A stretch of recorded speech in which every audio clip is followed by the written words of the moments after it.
As the night slowly lowers its steps and the air becomes calmer, as if every sound in the world is being swallowed by a softness that comes from a direction that cannot be pointed to, you may feel that your body and your thoughts are searching for a quiet place to rest. So the story you will hear tonight can become a companion, guiding you toward a gentle sense of peace that gradually fills your awareness. And within this silence that is never truly silent, you are invited to sit back or lie down in a position that feels right for you, while taking a slow breath and letting it leave your body in a rhythm that suits your comfort. For the narrative about the tomb that breathes carries a subtle vibration, moving like a thin ripple on water, and each sentence may enter your mind in a calm flow, without pressure, without demand, creating space only for you to follow the unfolding scenes one by one, like shadows stretching when the late sun falls on the edge of a distant place. And this story will take you to traces long left behind by someone whose name still echoes today, a scientist who touched boundaries that did not yet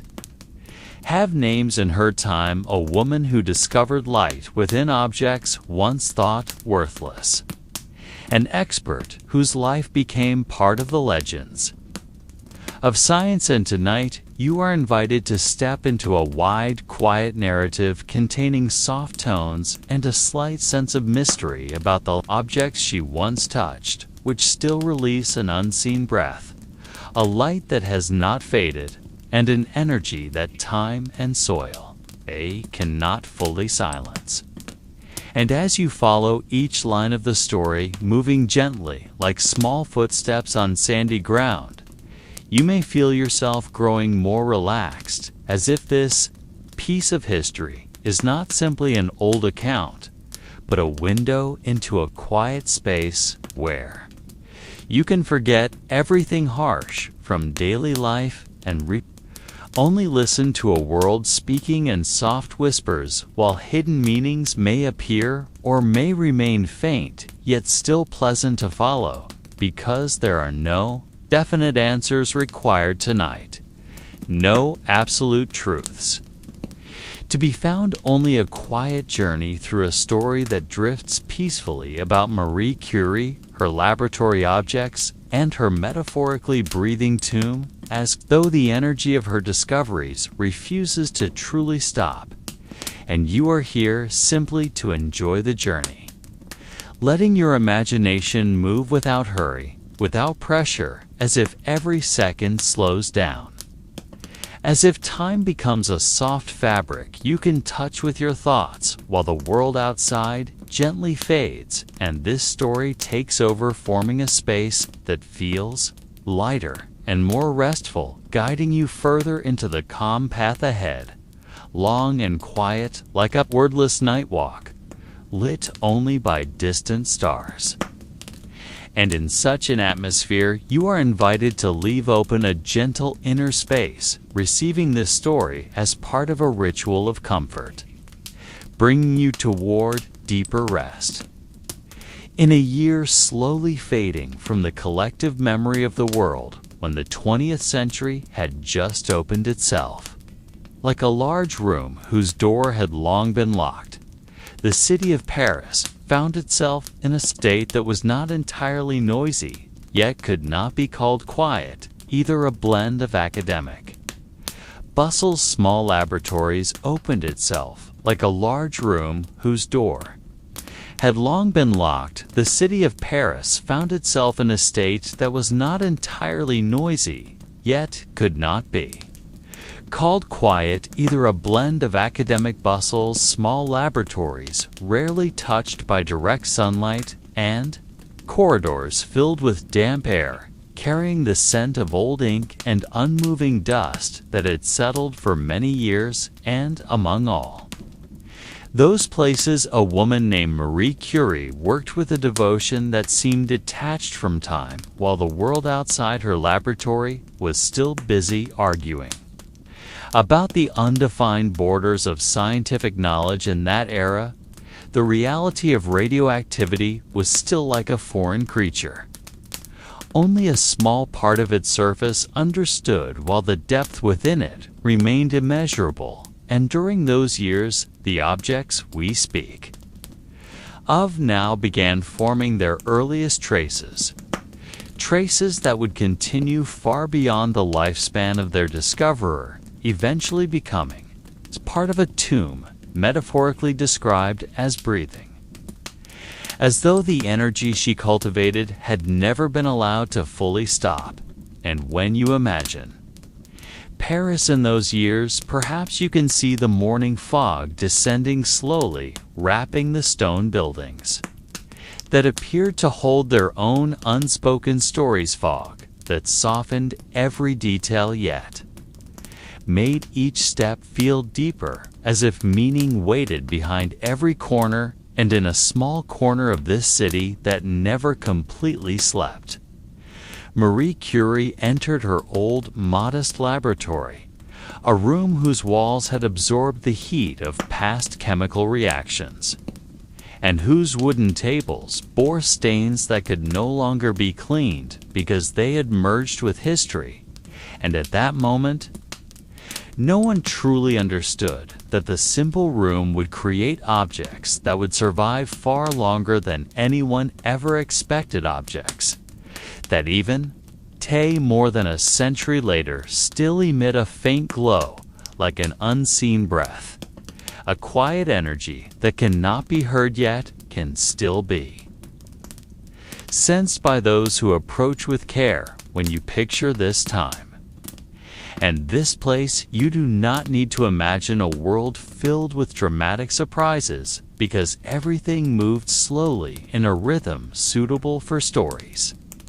told at night before sleep, when the world softens its sounds and you merely follow the current of history, drifting like a clear river carrying small particles of light upon its surface, for it is this setting that forms the beginning of a long mystery surrounding the objects of Marie Curie, objects that never truly died, traces left by the light. She discovered a light for which no proper word existed at first, forcing the world to create a new language to understand it. And even today, the radioactivity rising from items once touched by her hands remains a silent witness to the strength of a discovery that at first seemed only a small experiment in an under-equipped laboratory. And from here, this long narrative begins its descent into deeper layers of meaning and unanswered possibilities, because this story belongs to time itself, and time preserves its secrets so they are never fully opened. In the early years of Marie Curie's research, Paris was not only a physical setting, but also an inner landscape, shaping the way people of that era understood the relationship between light and matter, between energies that appeared gentle on the surface, yet held an intensity far beyond what anyone imagined. And as the seasons shifted with slow rains that coated the stone streets, and with the glow of lamplight reflecting on wet pavements, the city itself seemed to absorb the scientific search occurring inside the small laboratory, where Marie mixed sample after sample, refusing to let exhaustion take hold, while people of that era walked past the old academic buildings, seeing only moss-covered stone structures framing tall windows. Behind those walls occurred a change unnoticed by the world, a change that made no sound but influenced the direction of scientific history. And in those years, the objects that would later be known as radioactive relics began attaching themselves to the timeline, not in a dramatic way, but like a quiet breath, unobserved until someone pauses long enough to feel it around the laboratory situated Among narrow streets rarely free from footsteps, scientists moved their tools carefully as if navigating a fragile chamber. Though in truth, the room was stronger than it appeared, the researchers worked in uninterrupted concentration recording chemical reactions that appeared and vanished while a pale blue glow they could not fully explain sometimes surfaced on their samples, bringing brief silences that made some feel as if the room itself were watching them. Rather than the reverse, there were moments when night settled over the city and the air grew colder and heavier, and the scientists working late realized that the laboratory had an atmosphere unlike any other space, an atmosphere that felt as if it were holding something inside. Something not harmful, but still impossible to define, and they understood that the objects on their tables' laboratory garments, small notebooks, and simple glass instruments might one day continue to emit something faint like a breath stored between the pages. Long after their owner had gone, and when we think of that time, we can see how the simplicity of the laboratory rooms only emphasized the mysterious nature of the reactions being discovered, for there were no loud noises, no dramatic sparks, no sudden bursts of color worthy of being noted. Instead, there was only a faint light appearing and disappearing, as though the material were speaking in a language humanity had not yet discovered, and the scientists around. Marie Curie could only record what they saw, never fully grasping what was being expressed because the language did not originate from the human world, but from the deep ancient structure of the universe older than any memory. No one in that era imagined that the notebooks Marie Curie used daily would remain radioactive for more than a century, or that the clothing she wore while handling samples of polonium and radium would never lose the traces of energy clinging to them, as though the objects preserved an echo of every experiment touched by her hands. And as the night grew deeper and the city softened its voice, we can understand that those years were not only part of history, but part of a long script about how energy sometimes chooses not to vanish, but to remain alive, quiet, and patient, waiting for someone to return and open the door of the laboratory where it was first found. In those years, Paris moved at a slow and steady tempo, as if the city understood that something was growing inside the small laboratory that was never truly quiet. And when scientists walked across the muddy campus courtyards after the evening rain, they often sensed that the air carried a density difficult to explain, not because of any particular chemical component, but because the research happening within those walls added a thin layer to the environment, a layer that was invisible yet clung to every object as though spreading traces of experiments conducted day and night. In the room where Marie Curie worked with unwavering dedication at a time when lamplight was dim and equipment was simple, scientists from many corners of the city gathered to understand phenomena that had not yet been given precise names, because radiation then was still something that moved with a freedom that confused those who observed it, and many realized that anything touched by these energetic materials changed into a new state that could never return to what it had been, whether metal, paper, clothing, or the human body itself. The change never revealing its nature directly, but leaving clues that could not be erased over time. And when night arrived and long shadows stretched across the laboratory corridors, researchers saw how small pieces of ordinary-looking samples slowly shifted in color, as if a faint inner light was searching for a path outward, though never fully reaching the surface. The room carried a scent difficult to define, a mixture of old dust, damp metal, and something resembling electricity, not yet a spark, but lingering gently in the air in a form so subtle that one only noticed after spending long hours within it. The silence in the room felt different from ordinary silence because it was not simply the absence of sound, but a combination of reactions too slow to be heard, yet strong enough to affect those present. At times, researchers paused from their work to notice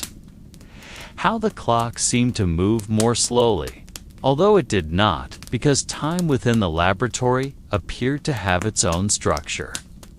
following the rhythm of discoveries rather than the rhythm of life outside. They also sensed that objects in the room carried an unseen breath, whether from temperature shifts or from the influence of the materials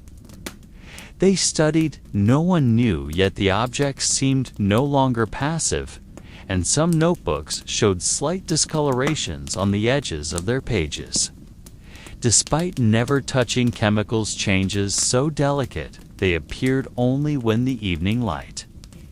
entered through the narrow window. When researchers looked up from their notes, they saw that the world outside remained stable.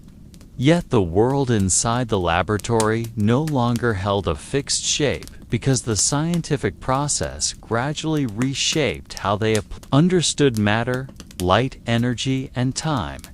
And as the city's lights dimmed, the glassware on the shelves reflected a brief, gentle glow that suggested the material was responding to human presence. And when something begins to respond in any way, it is no longer just an inert object. Those who worked late often spent minutes simply observing how the air shifted around their tables.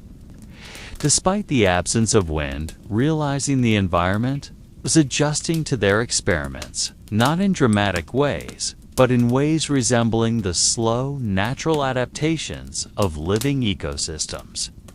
And gradually they saw that Paris outside the laboratory grew in its own rhythm. But the smaller Paris within the room evolved in a rhythm unlike anything else, a rhythm born from the interaction between humans and matter they had yet to fully understand. And within that quiet, hidden rhythm, the future of science shaped itself among simple tables, notebooks that remain radioactive, and the soft light that touched every object it encountered.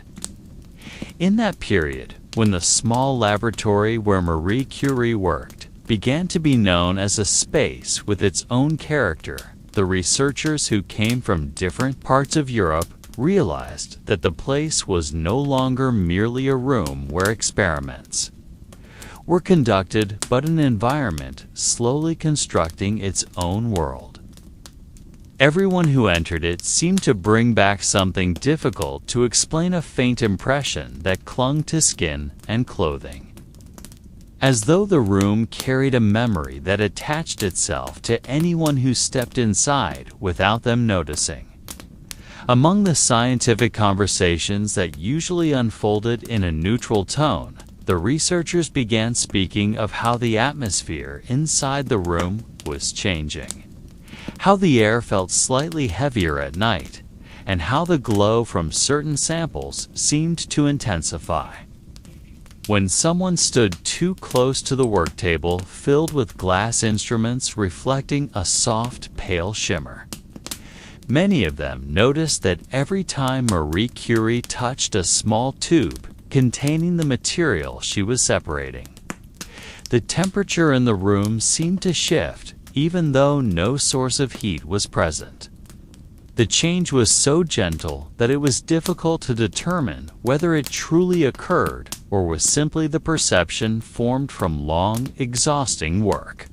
Yet those who stayed late knew it was not an illusion, because they felt it consistently whenever the experiment reached a critical point, as if the material they studied was responding to the human attention focused on it. In the silence that lengthened slowly, they realized that radiation was not just energy escaping outward, but something that moved with a certain presence of form of life without biological shape, yet with direction and intensity that could be sensed through subtle changes in the environment. The longer they worked inside the room, the clearer it became that the objects in the laboratory were no longer static. Notebooks used daily often felt slightly warm, even though they had never been placed near heat, and papers stacked neatly on the table sometimes shifted by a few millimeters without being touched, as though the movement came not from floor vibrations, but from the material itself. These phenomena led the researchers to write additional observations not included in official reports because they lacked clear scientific explanations. Yet they kept recording them, sensing that these small alterations were connected in ways they did not yet understand. On nights that were too quiet, they often noticed that the usual sounds from outside faded faster than expected, as though the laboratory had developed the ability to separate itself from the surrounding world and create its own space and time. Space and time that did not follow the rhythm of the city, but followed the rhythm of the separation processes carried out with patience by Marie Curie and her assistants. When they tried remembering how the room had appeared weeks earlier, he found it difficult to pinpoint when the changes had begun, because they emerged gradually, like dew forming on glass, unnoticed until someone looked closely. By then, they sensed that their workspace was undergoing a transformation caused by prolonged interactions between humans and the materials emitting energies they had not fully understood. Every object stored on the narrow shelves slowly began developing a new identity, as though they absorbed fragments of the experiments conducted throughout the day and preserved them like memories that could not be erased even by time or the cold air entering through the window in winter. When they looked again at the soft glow produced by certain substances, they realized that it was not merely a physical reaction, but a sign that the material possessed an inner dynamic that continued to move even when untouched by human hands. The laboratory gradually became like a complex organism, breathing in a way that could not be heard, but could be felt through subtle shifts in temperature, light, and airflow. The presence of these phenomena made the researchers increasingly cautious, knowing that every movement they made influenced their surroundings, and that the surroundings were now more sensitive than any ordinary workspace.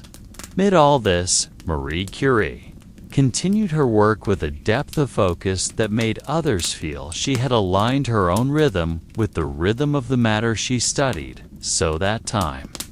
itself felt slightly different when she was in the room, as though she were the center of a soft, invisible rotation. Slowly, the scientists recognized that whatever was happening was not only a transformation of material, but also a transformation of perception, because the radiation they studied affected not only objects, but the minds observing them. A quiet kind of mystery emerged, one that did not threaten, but lingered gently, making anyone who worked there wonder about the boundary between physical space and the space created by the presence of energies that could not be seen yet, could be felt throughout the small laboratory. As the researchers spent more nights working late and watching how the small laboratory slowly transformed into a space that seemed to carry its own consciousness, they began to notice that every corner of the room possessed qualities that did not remain the same from day to day. These changes appeared so gently that one could only recognize them after comparing the memories of many quiet evenings. It was then that they observed how the walls, which once looked ordinary, now seemed to absorb and reflect energy in ways that were not constant, making the surface appear slightly different depending on the hour, especially when twilight entered through the narrow window, showing a faint trembling, even though no breeze disturbed it. The work table used by Marie Curie began to develop its own character. A few hours after she finished her experiments, the air around the table always felt warmer than the rest of the room, despite the absence of any heat source. At first, they believed this was ordinary fatigue from long work. But after observing the pattern for weeks, they realized that the temperature shifts did not follow the rhythm of human presence, but the rhythm of the material she studied,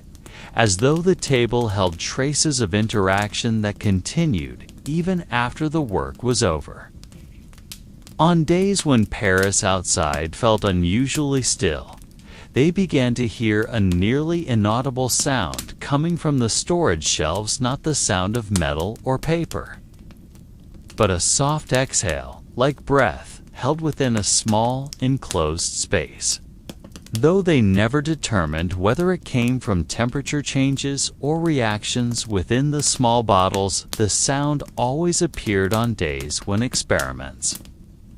reached their most intense point, as though the room responded to the movement of energy being transferred from one state to another. When they stood near the shelves, they sensed something that was neither warm nor cold, but a presence without form, yet possessing a pattern that adjusted itself to the human nearby.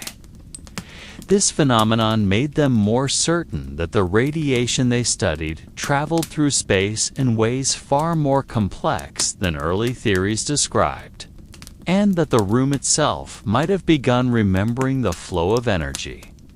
storing thin traces that could not be seen but could be slowly felt, like ripples in water long after a stone had fallen.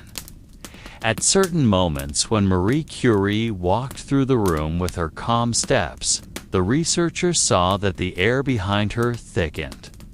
for a few seconds before returning to normal,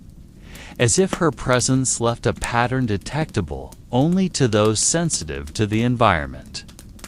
The longer they worked, the more they noticed changes in the way they perceived light. Because the light in this laboratory no longer felt like ordinary light, but a layered glow with one layer illuminating the space and another faint layer moving slowly, following the direction of the radiation, as if light itself was learning how to behave in that room.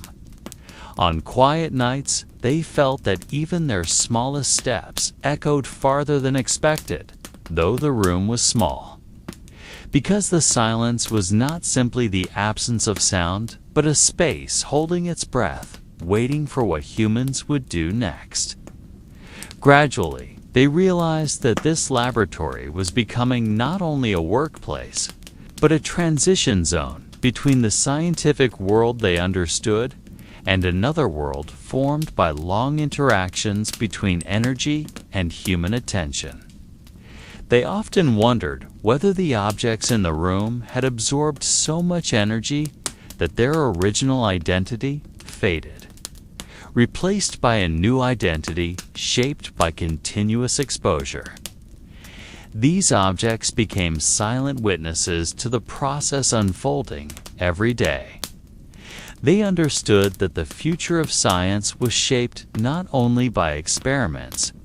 but by the relationship between humans and the environment that hosted those experiments, making the laboratory itself a part of the scientific narrative, a backdrop, but an entity shaping the discoveries. The more they worked within it, the more they sensed that the radiation did not merely illuminate matter, but cast long shadows on human perception. filling each layer of air with an unseen energy that continued to move quietly through the room. As time went on, the researchers began to notice that the changes within the laboratory affected not only objects and air, but also the way they sensed one another, because the longer they worked in extended silence, the more clearly they understood that even the smallest motion from one person created a subtle resonance that traveled through the room, and each of them could feel it even when they were not looking at one another. And this resonance was not a measurable vibration, but a slight shift in how the space responded to human presence, so that every step taken by anyone was greeted by a delicate alteration in the atmosphere,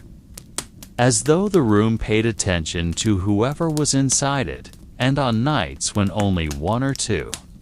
researchers remained, the feeling became even stronger, because during those hours the room appeared to be at its most sensitive, as if it was waiting for a new interaction to reshape the patterns of energy slowly accumulating day after day. And they realized that these interactions never truly ended, but remained as faint residues in every corner, forming thin layers that accumulated without ever completely fading, like an echo that persists long after the original sound disappears. On certain days when the experiments involved higher levels of radiation than usual, the atmosphere shifted in ways that could not be explained by the physics they knew, because the air did not simply grow warmer or colder, but instead showed subtle movements like invisible currents flowing slowly along the walls toward the work table and back to the center in a rhythm that felt regulated yet unpredictable. And they often stood still, trying to sense the direction of these currents, although none could say whether they were feeling actual energy or merely the altered perception caused by long hours in a charged space. Yet as time passed, they grew more certain it was not imagination, because the patterns in the air always corresponded to the intensity of the material being studied, as though the air itself reorganized in response to the concentration of energy moving within the room. Marie Curie, who rarely spoke while working, began noticing that at certain moments the laboratory seemed to slow time, not in a physical sense, but in the way small events unfolded, as if each moment stretched slightly longer than normal, like when a drop of liquid fell onto the work table, and they all felt that the seconds before it landed passed more slowly, as though the room was observing it before allowing it to fall. And they wondered whether this shift came from radiation or from their intense attention, but they could not ignore that such experiences always occurred on days when the radiation remained particularly steady, as if stability created longer space for each tiny event. On late afternoons, when sunlight seeped through the narrow window, the room transformed into something entirely different, because the beams of light touching the residues of energy produced thin lines that drifted like threads, invisible yet perceptible to eyes accustomed to silence. And they felt these were not ordinary reflections, but faint maps showing the directions energy had taken for years, making the room feel less like a static container and more like a living vessel shaping itself to the rhythm of scientific work. During late nights, when Paris grew quiet, the space revealed another aspect, perceptible only to those who stayed past midnight, because at those hours the room seemed to narrow the distance between objects, allowing a researcher to sense a table or glass tube without touching, as though the space between them thinned into a delicate layer, carrying residual traces of previous interactions. And this created a feeling that lays somewhere between calm and tension, because the room no longer felt like a backdrop, but like something breathing slowly, following the energy still moving within it. As these experiences continued, the researchers began writing observations not as formal scientific results, but as personal notes describing the subtle changes they sensed, because not all could be expressed in theoretical language, and these notes described how the room shifted with human mood, how the walls felt heavier on certain days, how the air moved in ways not tied to temperature, and how silence carried different weights depending on the type of radiation studied. And when they revisited these notes, they realized the room had become a kind of book writing itself through their daily experiences. The laboratory eventually became more than a research space because it grew into an environment that stored memory. Not human memory, but energetic memory, appearing as patterns sensed only by those who spent long hours inside it. And the researchers understood that their relationship with the space was no longer that of humans and workplace, but an unfolding interaction that shaped their scientific and perceptual awareness, as though the room guided them to feel radiation, not only through instruments, but through their own bodies. And by then, they knew that the discoveries they sought were not only in the tools on the work table, but also in their evolving understanding of how energy, matter, and re-enter and space formed a unity that influenced them deeply even before they realized it. On days when the work became more intense and the researchers had to spend longer hours inside the laboratory, they began noticing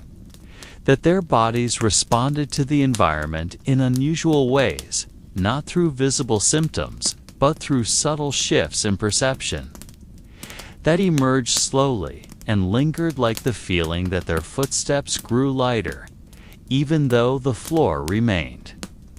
the same, or the sensation that the air drifted closer when they were deep in thought, as if the room could read their thinking patterns and adjust itself to give them a more comfortable distance. And these changes did not feel intrusive, but seemed to blend naturally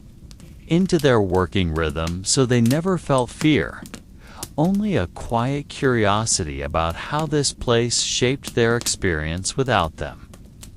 Noticing, and when they sat observing the instruments on the work table, they began sensing that the space around them appeared as layers that could be traced with their awareness, as though someone was touching the texture of air without making contact, and they often closed their eyes to confirm the sensation was not merely visual, and each time the feeling persisted, they grew more certain that the room kept patterns that did not vanish even when no physical activity occurred. At certain hours, especially near midnight, the room seemed to form waves of atmosphere, moving from one corner to another, as if the space exhaled in a slow, steady rhythm, and these waves always drifted toward Marie Curie's table, as though the room remembered the habits of past work done there. And when the researchers observed these waves, they silently wondered whether the laboratory was replaying old sequences of energy left from the days of her intense experiments. Because the direction of the waves appeared familiar, almost identical each night, as if the room had memorized them and now brought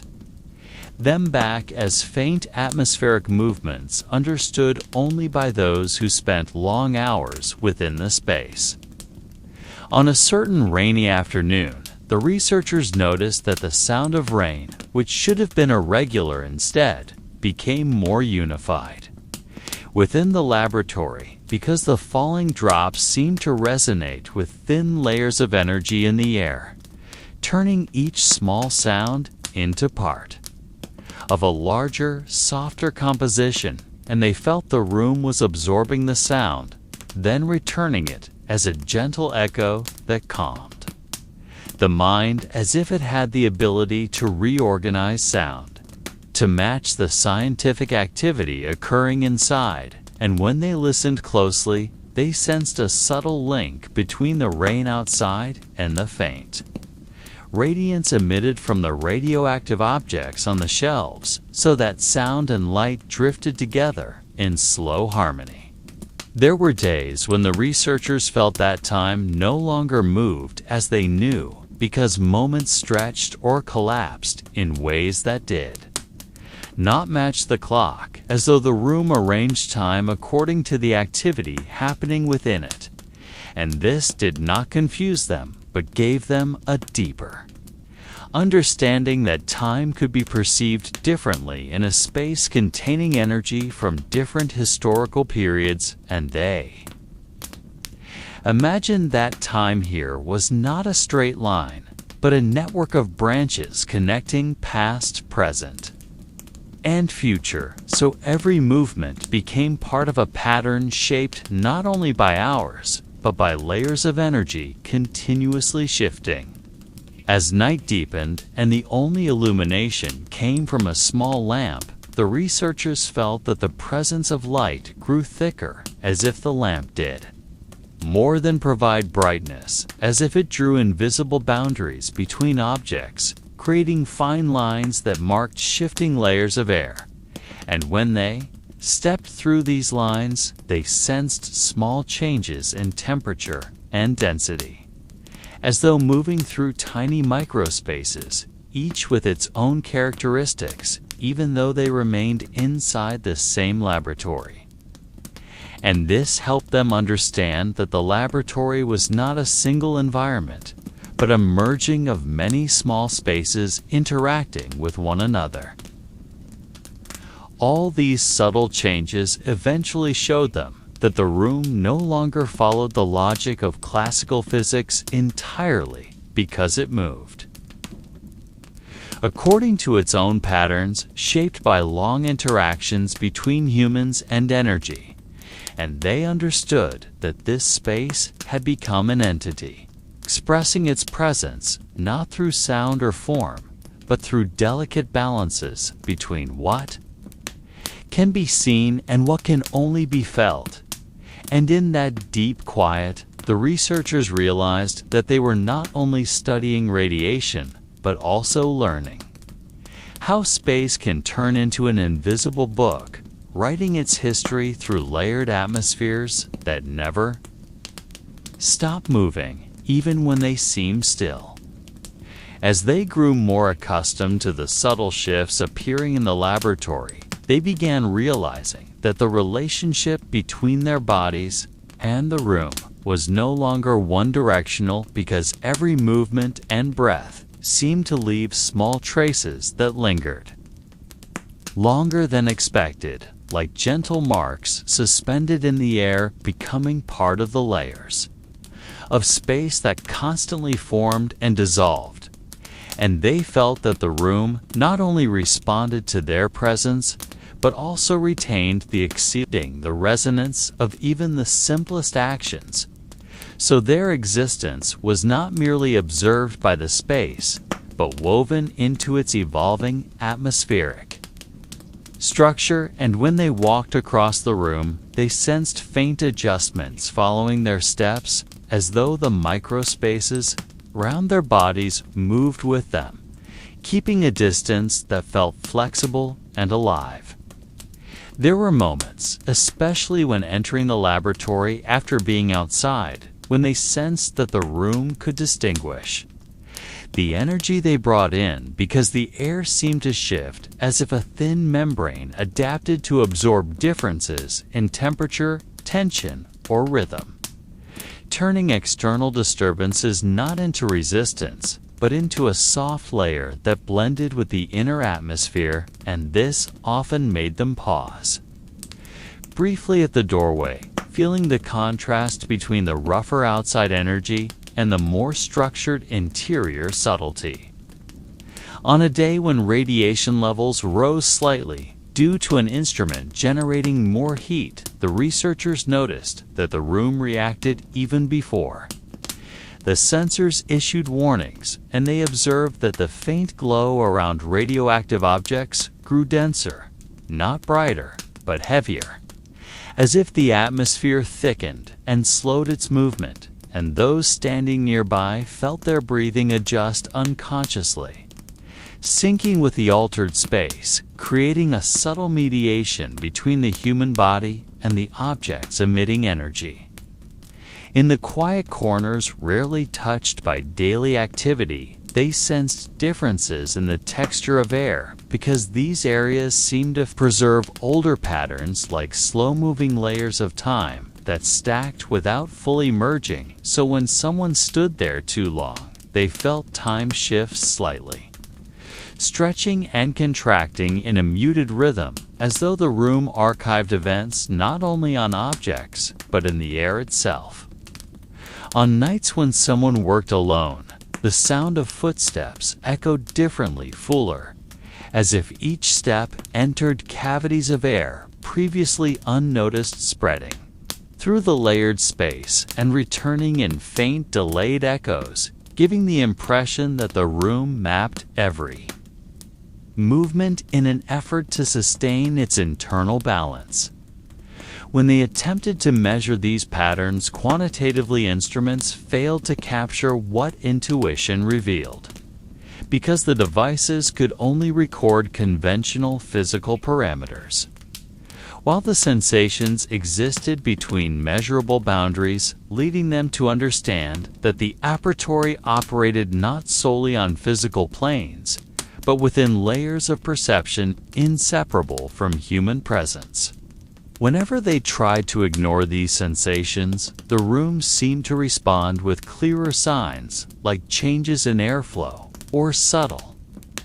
vibrations, as if reminding them that it remained active even when treated as an ordinary workspace, and they realized that the more they tried to deny the room's living presence, the more insistent its signals became, not demanding attention, but maintaining equilibrium. Eventually, they understood that this laboratory was not merely a place of work, but part of a broader network of consciousness formed through long, gashed interactions between human energy, radioactive matter, and traces of time shifting through space.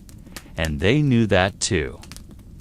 Truly work here, they had to recognize the room's rhythm and language, revealed only through quiet attention and the willingness to perceive. The nearly invisible shifts that moved through the air like an unspoken companion that never spoke, yet always conveyed something, through its slow, unending transformations. At the moment when the researchers understood that this room was not merely a place for storing historical objects, but also a space that recorded every shift that had occurred within it, they realized that the objects on Marie Curie's work table responded differently to the atmosphere, especially on days when experiments were more intense and the air felt denser than usual. And when they observed closely, they saw that several items, such as small glass tubes once used to contain radioactive samples, emitted a faint glow that varied over time, a glow never bright, but enough to show that something moved within the deepest layers of the material, as though the energy once in contact with the object had never fully left, but remained in a thin line, renewing itself whenever the room filled with new activity, and the researchers noted that this glow appeared at specific hours, especially when the temperature gradually dropped toward midnight, and in those moments they felt the objects adjusting not to the rhythm of humans, but to the rhythm of the room itself, making them wonder whether the objects had become physical memories that continued to live across time. On a certain night, when one researcher stood still near the table, he felt a faint vibration moving through the surface. of the wood, not a mechanical vibration, but a slow pulse, like something trying to maintain its identity. And when he placed his palm gently on the aged wood, he sensed that it was not completely still, but held traces of the pressure of Marie Curie's hands that once worked there, as though a thin pattern followed the lines of touch that had occurred long ago, a pattern unseen but felt like a ghost of movement preserved in the surface, and the sensation emerged so subtly that he could not decide whether it came from the wood itself or from years of interaction between human presence and radioactive materials that had touched it in silence and persistence. The researchers also noticed that the air near the shelves holding Marie Curie's notebooks changed in ways difficult to explain, because when they approached, they felt the air grow denser, as though a thin layer slowed their steps, and when they stood longer near the shelves, they sensed a gentle pressure around their head, as if something observed them. Not as threat, but as a reminder that the notebooks once carried ideas shaped through patience and deep intuition by someone who studied the world through radiation, light, and silence. And when they opened a notebook, even briefly, the handwriting seemed to absorb light, making each line appear more alive than ordinary scientific notes, and the pages carried a quiet weight, like the space between two slow breaths where thought meets something indescribably still. At the quietest hours, when the city outside had fallen asleep, the room entered a phase where the stored energy moved in steadier patterns, and the researchers who remained awake felt that the room subtly drew their attention toward shifts in the density of air. And they sensed that the laboratory was showing them how time could stretch or fold in unfamiliar ways. Since minutes could feel long and hours could pass softly, like water flowing in a dark channel, and in that state they felt they had stepped into the deepest layer of the laboratory,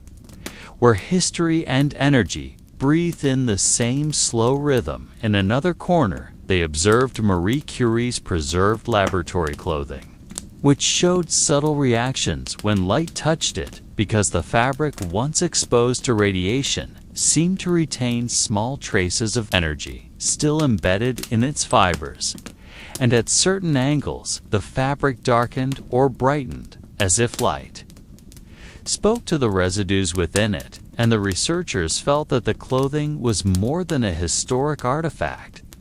It was a lingering presence of the person who once wore it, preserved in the most delicate form space and matter could remember, and these subtle changes revealed that radiation did not merely alter matter, but also changed the meaning of objects involved in the long pursuit of scientific truth. As night deepened and their footsteps softened, the room seemed to respond more clearly, because every small movement created ripples of air, traveling like waves across an unseen surface and returning with faint sensations that made them feel they were walking through layers of overlapping time, and in that stillness, the researchers understood that they were not merely observing relics, but reading the memory of a room, still alive through energy that continued to move silently, as though the laboratory itself breathed in its long, sleep cradle of secrets that never lost their light. As the long nights and relentless observations became routine, the researchers began to pay attention to details once considered trivial, such as how small objects like pipette caps or paper clips occupied slightly different positions according to the rhythm of the day and the intensity of activity in the laboratory. At times, they found that a paper clip placed on the edge of a shelf would seem to have shifted after several days, not in an obvious move, but enough to make someone raise an eyebrow. Such questions opened casual discussions between experiments, and those conversations gradually became a new form of observation, where they recorded the subtle displacements of small items as indicators of the room's delicate dynamics. These small traces taught them that large changes often began as tiny marks that seemed insignificant, yet were intimately connected to the overall atmosphere, and the more attentive they became, they found unexpected correlations between these shifts and the intensity of experiments performed. Days earlier, as if the room allowed human actions to knit themselves into a fine map, readable only by those who spent long hours inside. At certain times, younger researchers expressed surprise at how fear or anxiety seemed to alter the atmosphere of the laboratory,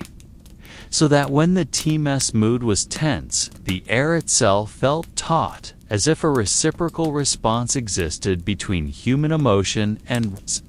physical conditions. Veteran researchers responded calmly that this might be the outcome of prolonged interactions between focused humans and matter sensitive to attention. Yet the discussion brought awareness that scientific work required not only technical precision, but also management of inner atmosphere, because a room storing energetic memory would respond to not only actions, but also to the mental state of its occupants. In response, some began adopting a ritualistic approach, such as entering slowly, pausing briefly with a hand on the door handle to mark transition from everyday routine. They donned gloves with deliberate care and scheduled short pauses during experiments, so body and mind would not carry disruptive vibrations into the delicate patterns stored in the room. And though these practices seemed simple, even mildly mystical, some researchers found that intentionally tending to atmosphere improved the quality of their observations, since the space stabilized when people moved with calm intent rather than mechanical habit.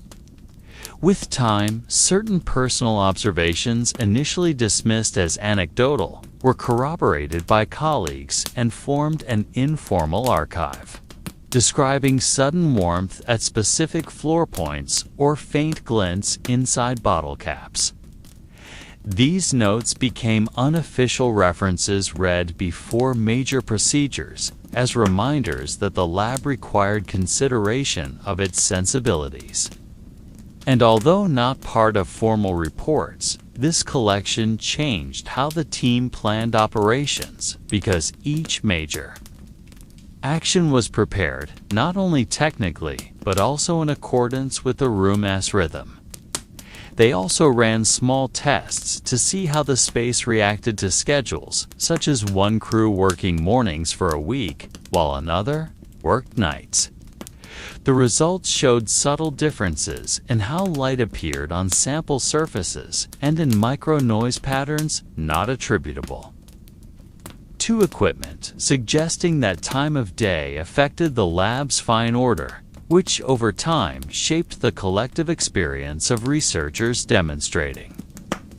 the lab adaptability to human scheduling. Occasionally, the most sensitive among them felt a gentle flow across their palms when they entered in a very calm state, as if a waiting wave could be touched, not physically, but as a sensation mapping tiny consistent directions. And these experiences gave confidence that the room communicated with humans through a medium not yet definable by existing scientific terminology. On one night after finishing early, the team sat for tea and spoke casually yet respectfully about the space that had witnessed their hard work. A young researcher asked whether their informal notes could be turned into a serious paper, But the consensus was that some aspects of the room should remain direct experiences unbowed by the constraints of systematic description, because some of the room's mystery loses its quality when forced into rigid formats. Thus, the human-lab relationship became ethically nuanced, with questions about how far they might probe a space that held the traces of scientific history, whether boundaries should be maintained between experimentation and respect for preserved memory, and such conversations opened a new perspective on conducting science with sensitivity,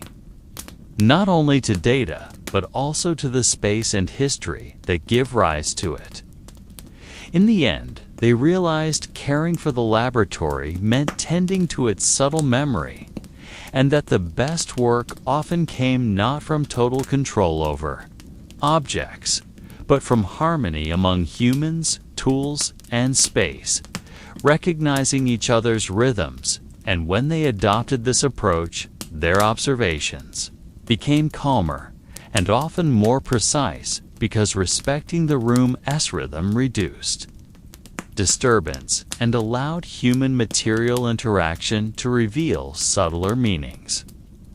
On quieter days, when most of the team had gone home and only 2 or 3 researchers remained to finish their measurements, the room seemed to grow more aware of the people inside it, as if the air observed whoever stayed past midnight. And during such moments, they sensed that the once cold, mysterious cold floor became slightly warmer, not like a heater turning on, but like the lingering warmth of footsteps imprinted long ago. So they felt they were walking not only in the present, but also on traces continually revived by the energy resting on every surface. And when they paused to organize their notes, they noticed that the soft glow from the glass shelves holding Marie Curie's relics seemed to tremble gently, not like a mechanical vibration, but like a phenomenon occurring when something attempts to remember itself through a subtle, pulsing shimmer. They also observed that the old notebooks stored behind protective glass, though completely still, seemed to give the impression of turning its own pages in an invisible way, because there were moments when it felt as if a faint scent of aged paper slipped out of the glass, even though such a thing should be impossible, and the sensation came so gradually that it never felt dramatic, only like a small breeze appearing without sound and fading as soon as the mind acknowledged it. And among all the preserved items, the laboratory coat once worn by Marie Curie carried a quiet presence of its own, because the folds of the fabric conveyed the sense that time had not fully passed through it, as if every thread still held a trace of the gentle movements of hands that once worked tirelessly within that silence. The researchers sensed that this room was not merely a repository of history, but a space that maintained a motionless life repeating itself unhurriedly, because no moment felt too long or too short. Everything moved in a smooth flow, inseparable from the atmosphere, and as they observed the soft glow of the aged instruments, they realized that the mystery they were studying was not only about radiation or residual energy, but also about how a room could preserve a faint consciousness of a time they had never lived, yet felt strangely close, as though time could rest quietly in every particle of air they breathed, in a rhythm that never truly came to an end. On certain nights when the silence felt heavier than usual, the researchers began noticing that their footsteps produced an unusually soft echo, as if the floor absorbed part of the sound and returned only a faint remainder, making every movement seem like part of the room's quiet breathing, rather than an isolated action carried out by people completing small tasks at their work tables. And within this atmosphere, they sensed the room presenting patterns that were difficult to explain because there were moments when the light from the small lamp appeared to glide slowly across the surface of the table like a thin line, following an unknown path yet remaining consistent in its direction and pace, giving them the impression that they were witnessing something that had occurred many times in an unchanged rhythm across the years. At the same time, they sensed a layer of air hovering closer to the floor, like a mist to light to be seen yet strong, enough to alter how they perceived the depth of the room. And when they walked carefully across that area, they felt a subtle difference in the texture of the air, as though a small part of the atmosphere carried a memory of footsteps that had once passed through and continued to repeat the pattern, without ever erasing it completely. And this sensation did not bring fear, but a quiet curiosity, because they understood that this was a place that preserved not only objects, but also the traces of how those objects had once been shaped by human activity. There were moments when the rustle of their laboratory coats sounded longer than usual, even though their movements remained the same, and they tried to determine whether this came from fatigue or from the room altering the way sound was reflected. But the longer they observed, the more evident it became that the sound was not produced solely by them, but by the delicate interaction between their bodies and a space that seemed to bend around their motion without touching them physically. And within this gentle strangeness, they realized that the room was beginning to display a presence not seen, but consistently felt, as if it maintained its own rhythm, one that did not interfere with the people working inside, but still indicated that it was never completely inert. As the night reached its deepest point and the air grew heavier, the researchers sensed that the room preserved a balance that had not changed despite generations of human activity passing through it, and they understood that this place held not only matter or data, but also subtle patterns of time looping quietly within it. And they stood in the middle of that atmosphere, with the awareness that their presence was merely one thin line within a vast network woven long before they arrived and destined to continue long after they left. On the following night, they entered the laboratory again with slower steps, as though their bodies instinctively adjusted to the room's rhythm, which they had grown familiar with. And as the door closed behind them, they sensed a subtle shift that was difficult to explain, because it was not wind, nor vibration, nor temperature, but a slight lowering of the room's intensity, as if the space was waiting for them to be fully present before revealing the faint patterns that appeared only when someone paid attention to every detail that did not move, yet was never entirely still. And they realized this feeling appeared only during hours when the outside world was completely asleep. As they began examining the laboratory glassware that still held traces of radiation from Marie Curie's experiments, they noticed how the surfaces reflected light in irregular ways, because tiny glimmers jumped from one edge to another like traces attempting to form a line, but breaking apart before becoming a visible shape. And this phenomenon led them to consider that perhaps the objects were releasing the last rhythms of energy from a past filled with labor and constant observation. And even though they knew they were simply seeing reflections from the dim laboratory lamps, they felt there was something that could not be fully explained by simple physics. When they walked deeper into the back storage area, they sensed a change in the texture of the floor because the sound of their footsteps felt slightly heavier, as though the surface held thin echoes of every step that had ever passed over it, including those of Marie Curie, who once walked through without realizing that the objects she touched and studied would continue emitting energy for more than a century. And in the suspended quiet, the researchers felt as if they were stepping into a place that held not only objects, but memories so delicate they could only be sensed, not seen.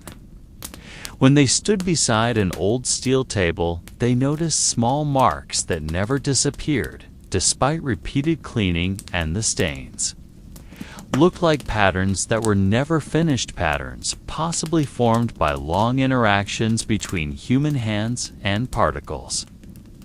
once present, and they wondered whether the stains were truly ordinary, or whether they contained something more like silent evidence from a time when research is done not for recognition, but to understand something so vast that one lifetime could never fully grasp it.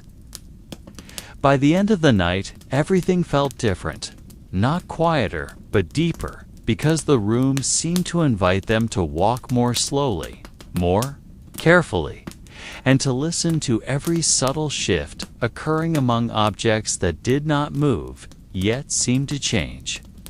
according to who stood near them. And when they turned off part of the lights, the room seemed to contract slightly, as if returning to its resting state, waiting for the next person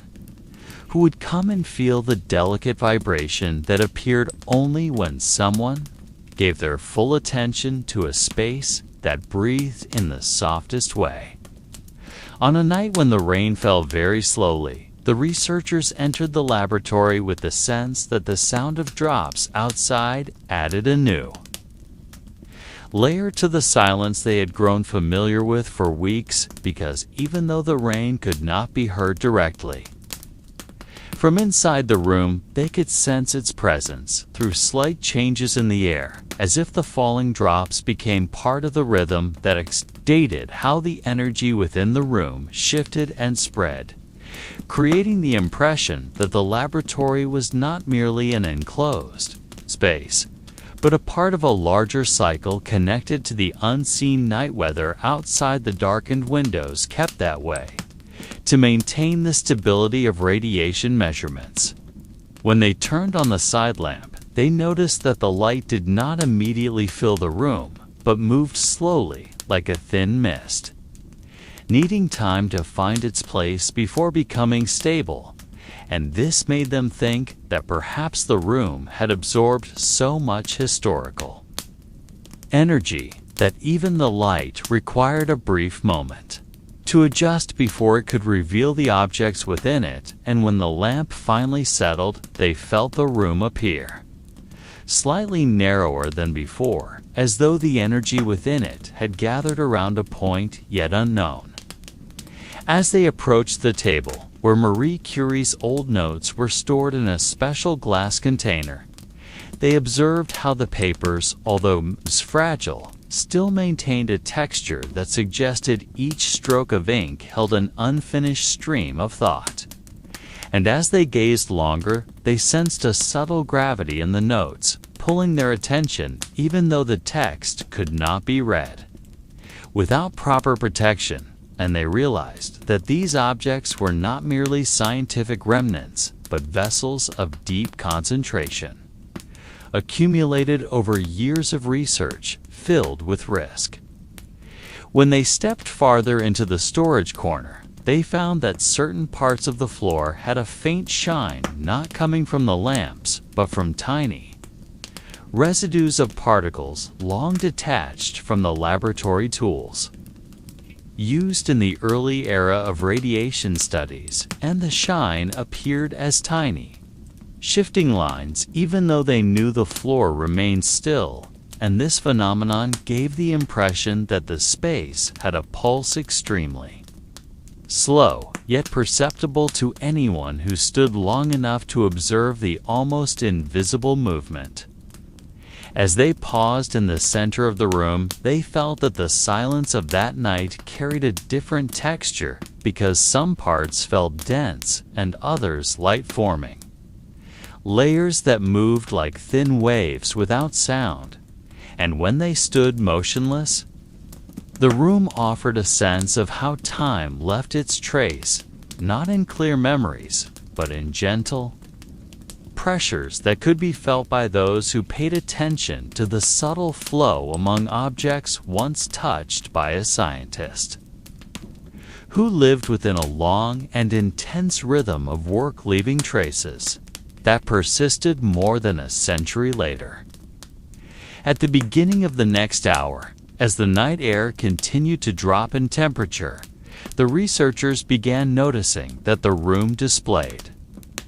increasingly subtle patterns of movement, as though every object inside it had its own way of adjusting to the shift in temperature. Even though none of the objects actually moved, and they felt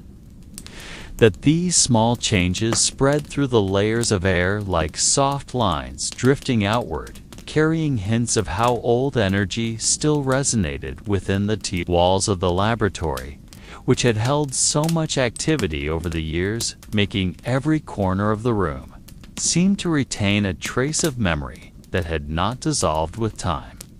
As they walked through the center of the room, they saw that the small light from the corner lamp began reflecting on the metal surfaces of the old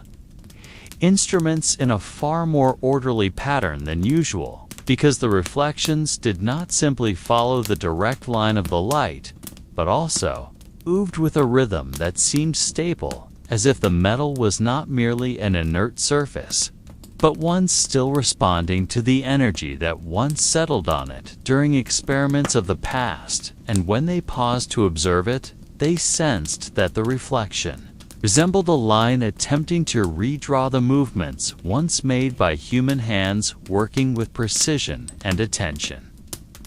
At a certain distance, they sensed a change in pressure not caused by airflow, but by something closer to the skin of the room, as though a thin layer shifted toward them when they approached, then withdrew slowly when they stepped back, and they realized that this phenomenon was not an illusion, because the sensation remained consistent each time they moved along the same path, making them understand that the room had preserved a delicate structure formed from the accumulated footsteps of those who had worked here since the earliest experiments, and that structure now moved according to patterns shaped long ago. When they approached the section of the room least disturbed, the rack where unused equipment was stored, they saw that the dust on its surface carried patterns that did not appear random, because certain areas formed thin, straight lines, extending in a particular direction, as if something in the past once moved along that path without touching the surface, and the patterns persisted despite the dust having shifted over the years, giving the impression that the room could hold traces not explained by airflow or by current human activity. As the night grew deeper, and the only sound was the soft hum of the radiation instruments, the researchers stood still among the tables and shelves, observing how each part of the room seemed to contain a different layer of time, because some areas felt older, though unchanged physically, while others felt younger, despite identical shapes, and they sensed that this laboratory was not only a place where research occurred, but a place where time accumulated in unseen layers, forming a space that lived slowly without their awareness, and they remained standing longer, simply to feel how the room arranged itself within the deepest quiet. At the moment the clock hand moved slightly past the next minute, they began sensing that the floor of the room held an extremely subtle echo, as though every step they took pulled back the traces of footsteps left there long ago, not as sound or shadow, but as a faint sensation that shifted from one point to another following a pattern almost impossible to identify, and they realized that this pattern never truly disappeared, but remained preserved deep within. The material of the floor, which had supported countless movements throughout uninterrupted years of research,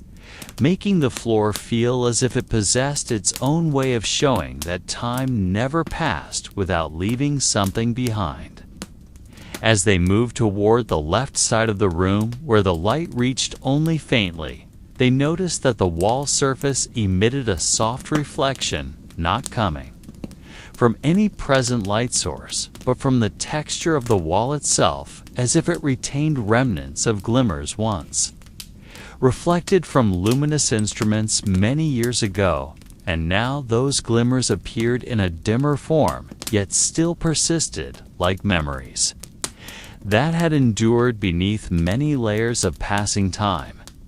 And when they focused their gaze a little longer, they saw a very thin wave pattern moving slowly across the surface, as though the wall was rearranging its particles to adjust to the conditions of the night. At a certain point, they stopped because they sensed a shift in the intensity of the air around them, not in terms of temperature, but as a gentle pressure that flowed in the direction of their movement, as if the room marked each step with a soft countercurrent of air. And this phenomenon suggested that the room still held responses left over from the many experiments once conducted there, meaning the air was never truly still, but carried patterns formed by the repeated actions of those who had once worked within this space. When they moved toward the old line of tables that was rarely used, they saw that the small objects resting atop them, such as thin bolts, short wires, and tiny metal fragments, seemed arranged in a pattern not shaped by human hands, because the pattern was too delicate and too tightly aligned to result from ordinary activity, and they understood that this arrangement might have arisen from extremely slow energy shifts over many years, subtly relocating the objects by distances nearly imperceptible, until they formed a configuration that appeared to merge naturally with the stillness of the room.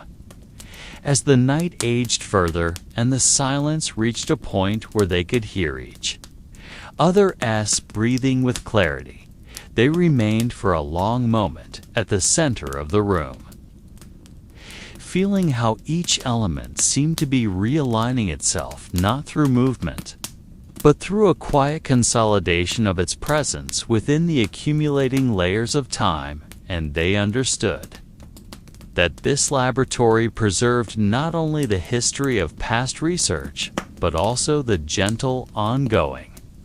motion that never ceased, even though it remained invisible to human sight. And they stayed there a bit longer, simply to observe how the entire room held its balance amid the slow shifting of time. When the silence reached a point where each second felt longer than usual, the researchers began sensing that the air inside the room did not simply move with changes in temperature, but carried thin, overlapping layers that seemed to stack invisibly, as though the room possessed an internal structure not created by humans, but shaped by the accumulation of time and activity once held within it. And they noticed that every small movement they made generated gentle waves that traveled through those layers, not disturbing anything, but marking each step with a faint vibration that felt like a response from something far older than the recent years of research conducted there. As they walked farther toward the center of the room, they saw that their shadows appeared slightly longer than usual, even though the light source had not changed, because the lamp's glow reflected more heavily against the particles suspended in the air, as if the room was trying to reveal faint lines that had never been visible before. And the shadows did not merely follow the motion of their bodies, but lagged slightly, as though another layer of time moved at a different rhythm, and they understood that this phenomenon was not just a trick of light, but perhaps a remnant of the order formed through years of repeated experiments. When they approached the part of the room once used to store old documents, they noticed that the smell of aged paper still lingered, even though the shelves that used to hold them had long been emptied, and the scent did not come from any physical object, but from chemical traces that still clung to the pores of the air in that corner. And they observed that the air there felt slightly thicker, though nothing looked different, suggesting that the room attempted to preserve the memory of what once existed despite its physical disappearance. When they touched the surface of a long-unused table, they sensed a texture different from what they remembered because the table felt almost as if it had two surfaces, one they could touch directly, and another, a thin, invisible layer that gave the impression of presence, as though the table still retained the last positions of the objects once placed upon it. And they realized that the delicate structure enveloping the room was not a random phenomenon, but something formed from traces that accumulated without ever being fully erased. As the night approached its deepest stillness, they stood not far from one another while noticing that the entire room seemed to shift in a way that did not involve physical movement, because the shifting occurred at a far subtler level, like the rearrangement of memory soaking into every element of the room. And they understood that this space had grown into something living, not in the manner of an organism, but in the manner of time arranging itself into patterns perceivable only when a person was quiet enough to sense them. And they remained within that silence, realizing that the room had become an archive for things never truly lost, even if no longer visible to human eyes. As the night moved toward a stage where every small sound seemed to fold into itself, the researchers began sensing that the room was no longer merely a place they entered, but had become an environment that wrapped itself around every movement and breath, as though the space adjusted its boundaries to accommodate the presence of those within it, and they noticed that the previously cold air now carried a faint warmth that did not come from their bodies, but from a slow process that seemed to arise from the interaction between the walls, the floor, and the layers of energy that had settled into the structure of the building over many years without their awareness. As they walked closer to the metal panel fixed in one corner, they saw that its surface reflected light in a more orderly pattern, as though the panel still carried traces of the people who once stood before it, and the reflection did not reveal faces or identifiable shapes, but rather layers of light that followed steady lines of motion that had occurred repeatedly in the room, as if the space recorded not human forms, but the rhythm of their activity. And this realization made them understand that the laboratory had built a form of memory,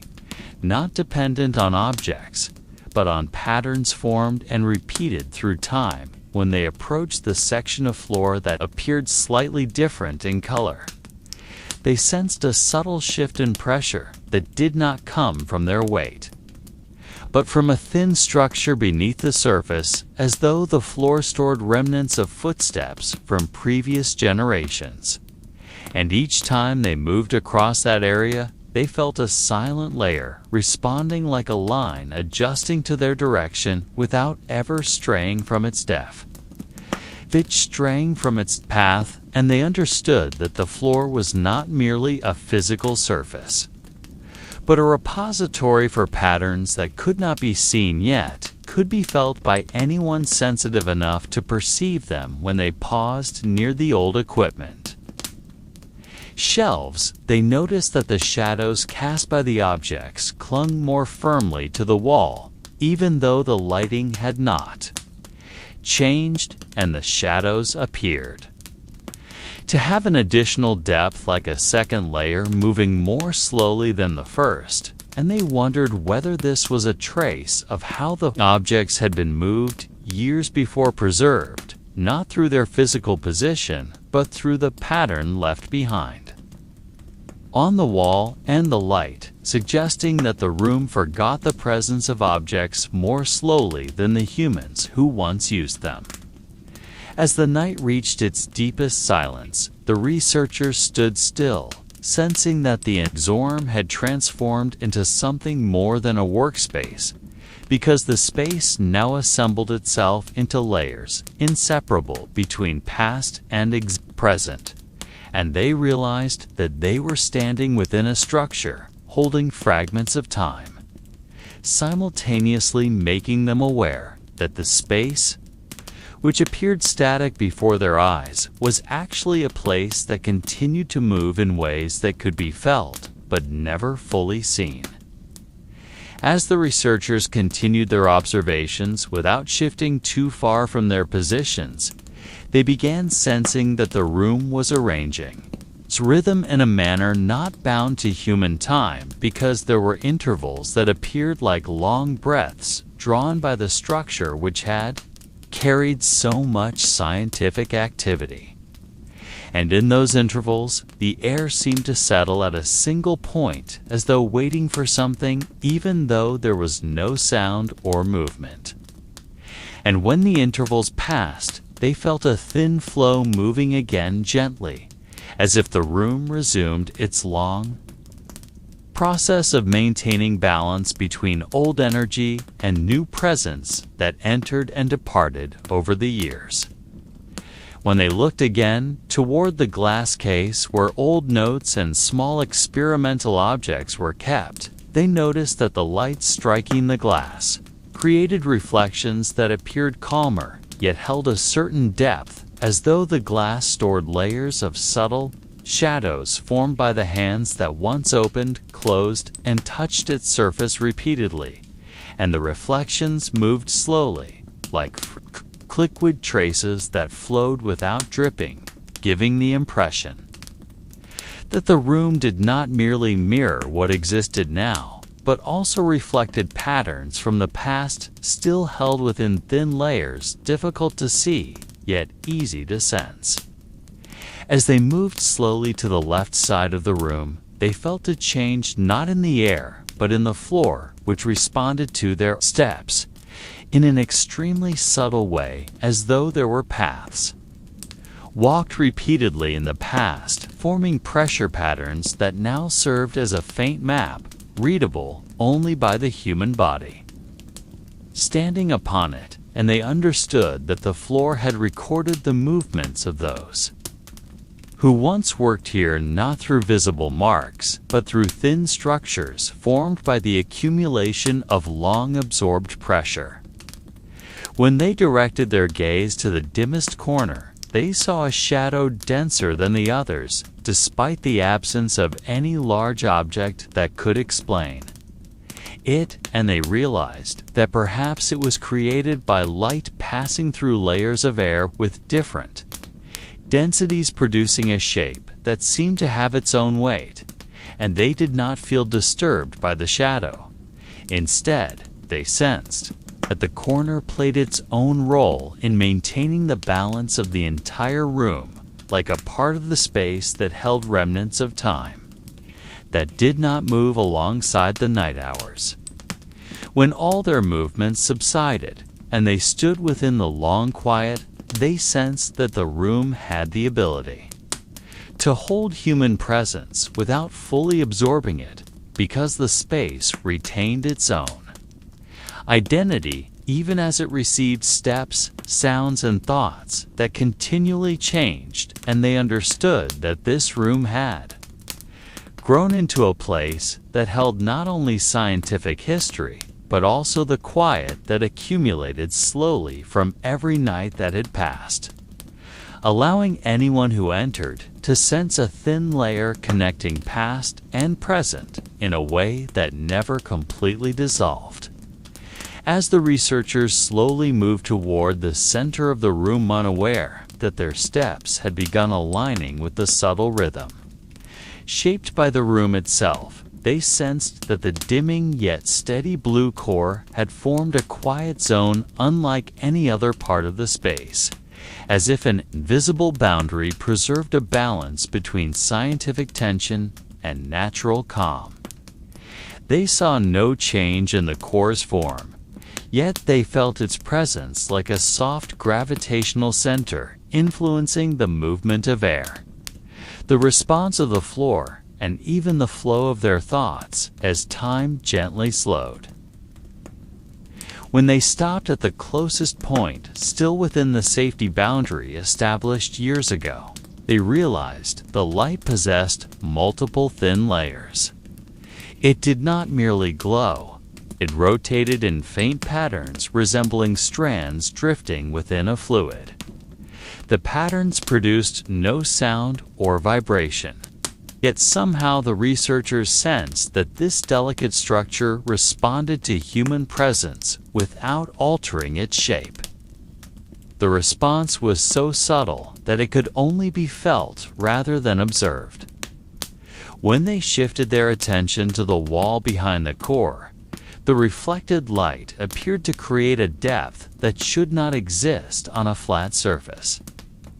The reflection formed a kind of illusory cavitian optical recess that could not be touched but felt as though it preserved fragments of memories from past experiments. The wall seemed to absorb a small amount of light, then release it again as shadows more vivid than the objects that cast them. When they looked at the metal table to the right of the core, they noticed the surface holding traces of warmth, not entirely originating from the core, nor from human presence. The trace was thin and unmoving, yet it suggested the metal had been quietly absorbing small amounts of energy for many years. They understood that every object in the room was no longer merely an instrument. Each had become part of an energetic ecosystem shaped by the long interaction between scientific activity and human presence. When they finally stood motionless within a silence far denser than before, they realized the room was changing not because of time, but because something within the core had begun merging with the layered quiet that had accumulated since the night began. All elements, the air, the floor, the reflections, the shadows, and the inanimate objects seemed to move within the same harmony, a rhythm not created by humans, but formed through the long relationship between energy, space, and memory that never truly ceased developing. As the researchers slowly shifted their positions to observe the more distant corners of the room, they began to sense that the subtle changes occurring around them were becoming easier to recognize, not because the changes grew larger, but because the silence within the room had created a wider perceptual space, allowing every movement of air, every faint glimmer on metal surfaces, and every tiny shift in temperature to feel clearer, even though nothing significant appeared to change physically. They realized that the room was now functioning like a vessel that filtered experience, returning only the essence of each alteration without adding any disturbance, so their attention could follow patterns previously hidden beneath the rapid interactions typical of daytime activity. When they walked toward the southern wall, which they had rarely examined before they found its surface slightly warmer than the rest of the room despite the absence of any nearby heat source. This oddity did not evoke fear, but rather a calm curiosity because they sensed that the wall might have absorbed subtle warmth from energy waves emitted by the core in past experiments conducted at high intensity. Touching the wall lightly, they felt a thin warmth lasting only a few seconds before fading, as though the room registered human presence and adjusted its response to maintain equilibrium. As they stepped back, they noticed a pattern of light reflecting from a small corner of the ceiling, forming a diagonal line that appeared to move at an almost imperceptible speed. This line did not follow the primary direction of the room's illumination, but moved as if guided by a softer current emerging from the empty space itself. They understood that this reflection might be influenced by shifts in air density that continued to change on a microscopic scale, visible only at moments when the room reached its most delicate balance. When they lowered their heads to adjust their viewing angle, they saw the floor reflecting light in a manner resembling extremely slow water ripples. These ripples were not caused by tremors or vibrations, but by pressure patterns responding to the positions of their bodies within the room. They sensed that the floor seemed to remember the footsteps that once crossed it and reflected them back in the form of optical traces, visible only when light and silence aligned at precisely the right degree. As the atmosphere grew even quieter and their bodies nearly motionless, they understood that this room was not merely a place storing remnants of experiments, but a system that lived passively expanding through the interactions occurring within it each day. The room did not attempt to alter anything, but allowed each element to merge into a delicate structure stretching across time, making the researchers feel that they were not only observing the space, but also becoming part of the rhythm that had existed long before they entered it. As the night deepened and the corner lamp cast long shadows across the room, the researchers realized that even their smallest movements triggered responses that could be felt from the surrounding objects. Tables, shelves, and old instruments seemed to adjust to human presence without altering their physical form, yet conveyed a sense that the space remained alive and aware. They sensed a faint flow of energy moving from one object to another, following subtle and slow patterns, not bound by human time, but by the room's own internal rhythm shaped through countless interactions over many years. As they walked slowly toward the shelf containing old notes, the dim light reflected from the glass surface, creating thin shadows that moved gently in response to their steps. The reflections appeared to resonate not only with their footsteps, but also with their breathing, as if the room responded to their presence in a way deeper than mere physical interaction. They began to understand that this laboratory was not just a place for experiments, but also a space that gathered every trace of activity, storing it in delicate layers that could be sensed, though invisible, returning it in new forms that continuously adapted. When they sat in the center of the room for a while, they noticed that the air felt different in each corner, not due to actual differences in temperature or pressure, but as if each layer of air carried a specific memory. Some areas felt denser, others lighter, forming a subtle texture that influenced the way they moved and perceived their surroundings. The researchers understood that they were interacting with a laboratory that subtly guided their perception, allowing them to recognize energy patterns embedded from the past to the present. That night, they stood still near the work table once used by Marie Curie, observing the interplay of light, shadow, and slowly moving air. Each element seemed to possess its own internal coordination, unseen yet perceptible, as if the laboratory was reviving the collective memory of those who had once worked there. They realized that the space was not merely a witness to experiments, but also a passive entity, maintaining a balance between history, energy, and human presence, creating an experience inseparable from both the tangible and the implied. As silence reached its peak, they felt that the laboratory had become more than a research space. It was a living environment that held time, movement, energy, and consciousness simultaneously. Every step, glance, and pause of the humans within it became part of an ongoing narrative, making each night in the laboratory feel like a repetition and continuation of a long rhythm that had existed long before they arrived and would likely continue long after they departed. In the final hours of that night, the researchers realized that the laboratory space had become more than a mere backdrop for experiments. It had evolved into an entity interacting with every movement, sound, and thought present within it. The light from the corner lamp seemed to adjust its intensity in response to their steps and breathing, creating subtle patterns that moved slowly across the surfaces of metal glass, and paper. Each object, though seemingly still, conveyed a sense of responding to the energy flowing through the room.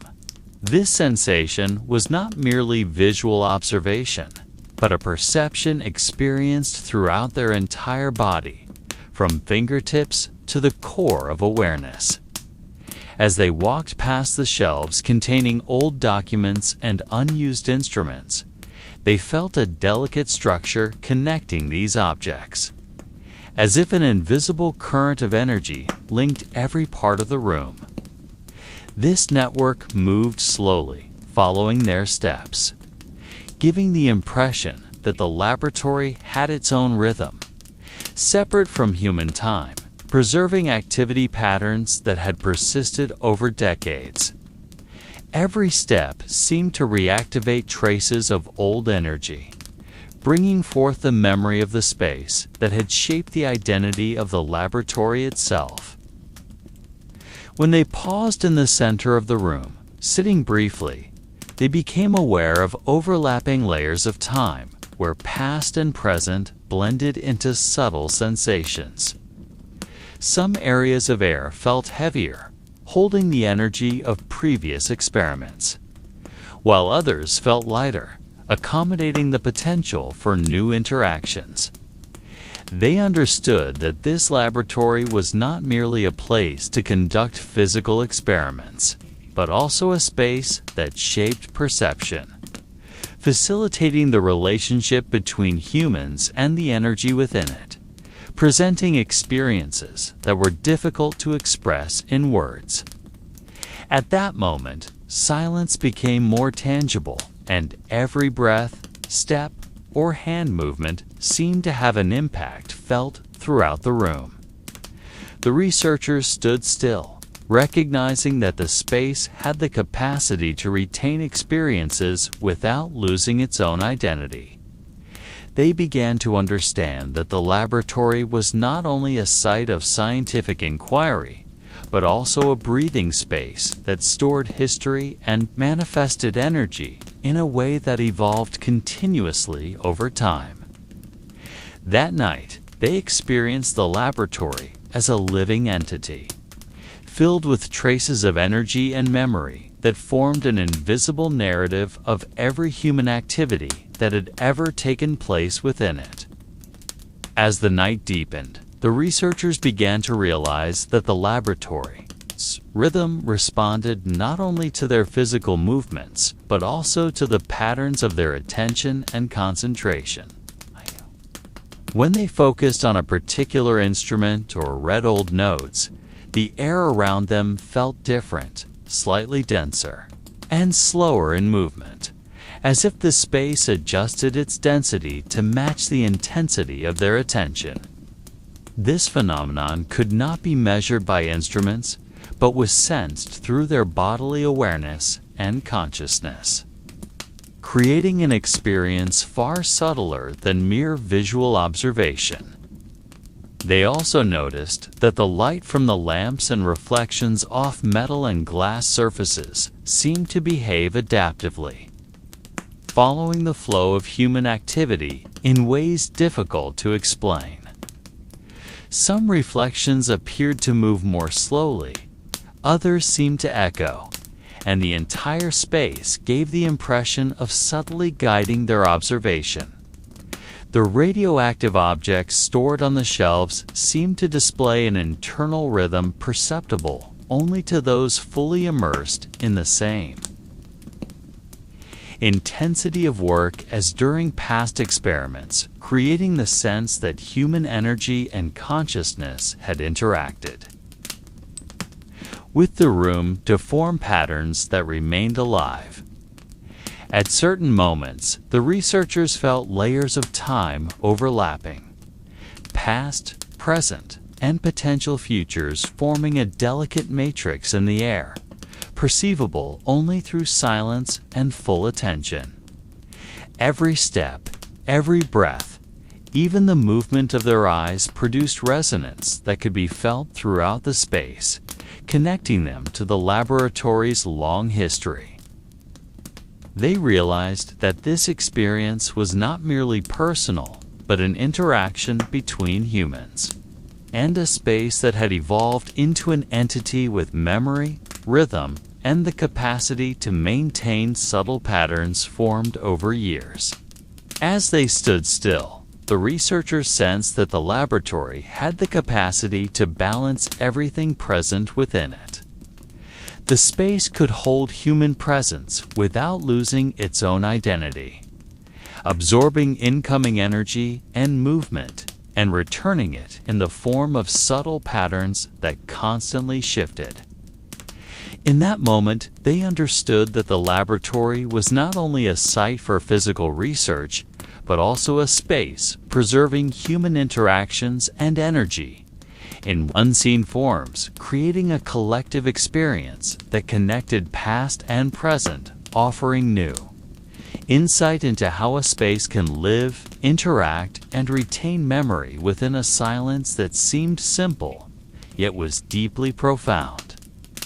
On the following night, the researchers returned to work with an increasingly familiar rhythm, noticing that every movement left subtle traces in the space that could not be seen but could be felt. Every step, every footfall on the floor, and every shift of the hand across the table elicited a response from the room so gentle that it could only be perceived through complete attentiveness to the environment. They began sensing that this laboratory had the ability to adjust itself to patterns of human activity, not merely physically, but in forms of resonance that penetrated layers of stored time and energy. As they observed the old objects stored on the shelves, the researchers realized that the light reflected off metal or glass surfaces was not static, but followed the flow of their movements. These reflections seemed to have a life of their own, sometimes moving more slowly, sometimes mirroring the rhythm of their breathing, creating the whirring sensation that human energy and the energy of objects were interacting within a subtle yet tangible space. They began to understand that these objects were not merely silent witnesses to experiments, but components of a complex system that observed human experience and the energy flowing through the laboratory, forming patterns that continued to evolve each night. At certain moments, the silence became so thick that it was perceived as having texture, where even the smallest sounds became part of a larger composition. Even their own footsteps produced echoes that varied depending on position within the space, creating acoustic patterns that could only be understood by those present and attentive. This phenomenon did not induce fear, but a sense of wonder at how the laboratory functioned as an entity with its own method of mapping human presence, energy interactions, and residual time. The longer they remained in the laboratory, the more evident it became that the space preserved subtle records of each night of research, each experiment, and each human interaction with objects. They realized that their experience was not solely about studying radioactive energy, but also about how the room recorded, adapted, and responded to human presence in subtle and continuous ways. The laboratory had evolved into an entity that preserved not only scientific history, but also the history of human interaction with energy and time, forming layers perceptible only through deep sensitivity and patience. By the end of that night, the researchers stood still, realizing that every movement was connected to a larger pattern involving objects, light, shadows, sound, and time, making the laboratory more than just a physical research space. It had become a living space that interacted, responded, and recorded every layer of human experience that passed through it. In the following nights, The researchers began noticing new patterns of interaction between light and shadow in the laboratory. The light from the small lamps in the corners no longer appeared static. It moved slowly, following the direction of their steps and the positions of their bodies. The resulting shadows seemed to have their own rhythm, sometimes lagging slightly behind their movements, sometimes leading in a faintly guided direction. This phenomenon did not provoke fear or strangeness, but a deep curiosity.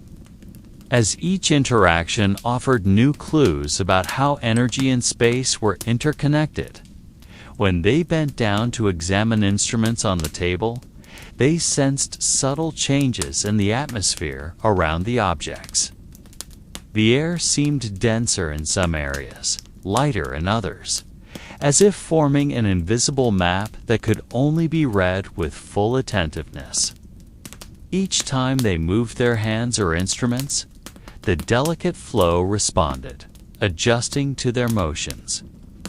Gradually, the researchers understood that the laboratory was not merely a space for physical experiments, but also a space that contained traces of human activity and energy, reorganizing them into resonances that could be felt but not directly measured. They also realized that small sounds normally considered ordinary, the tapping of instruments, the rustling of paper, or the hum of light, now interacted with the space differently.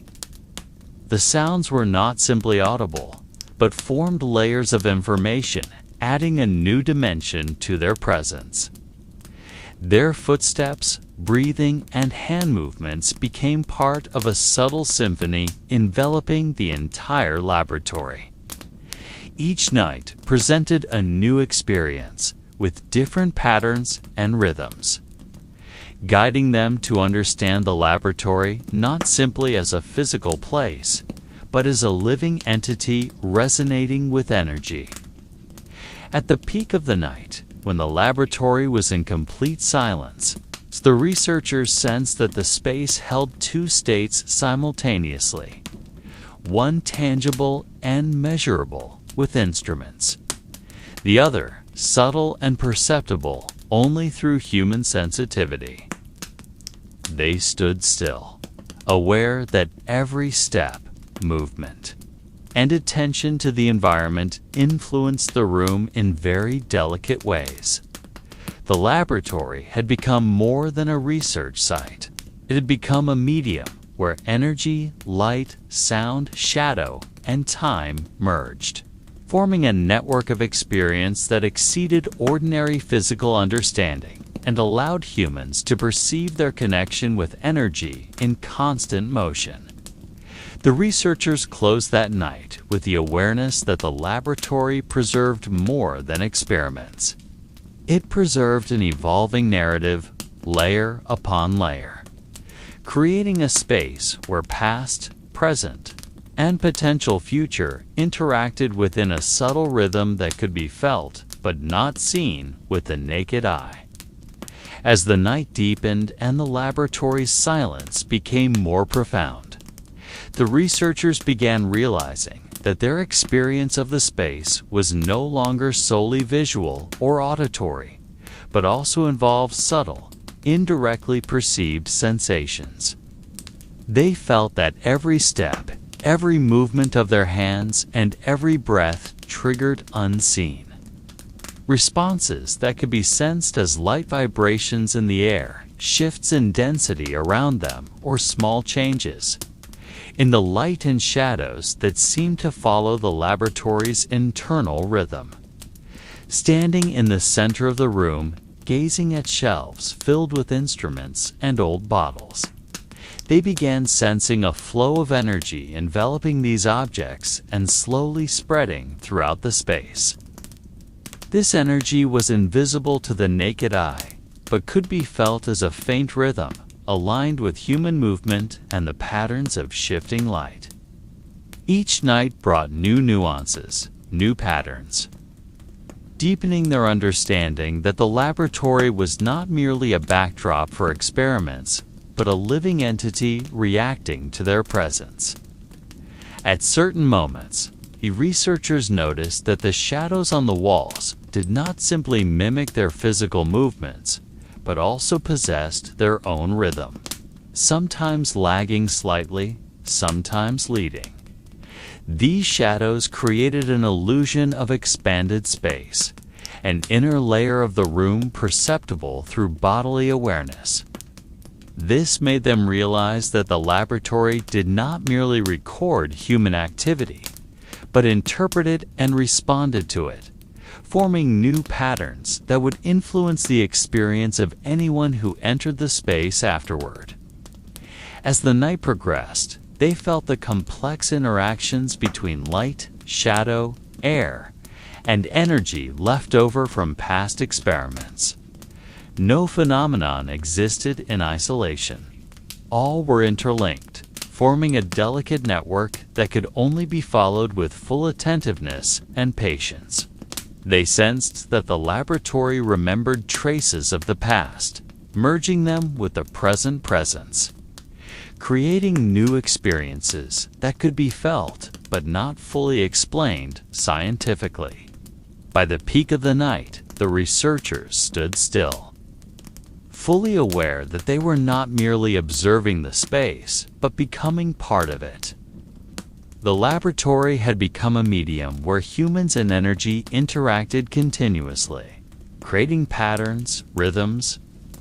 and resonances that could not be seen or completely measured, but only sensed through attention and sensitivity.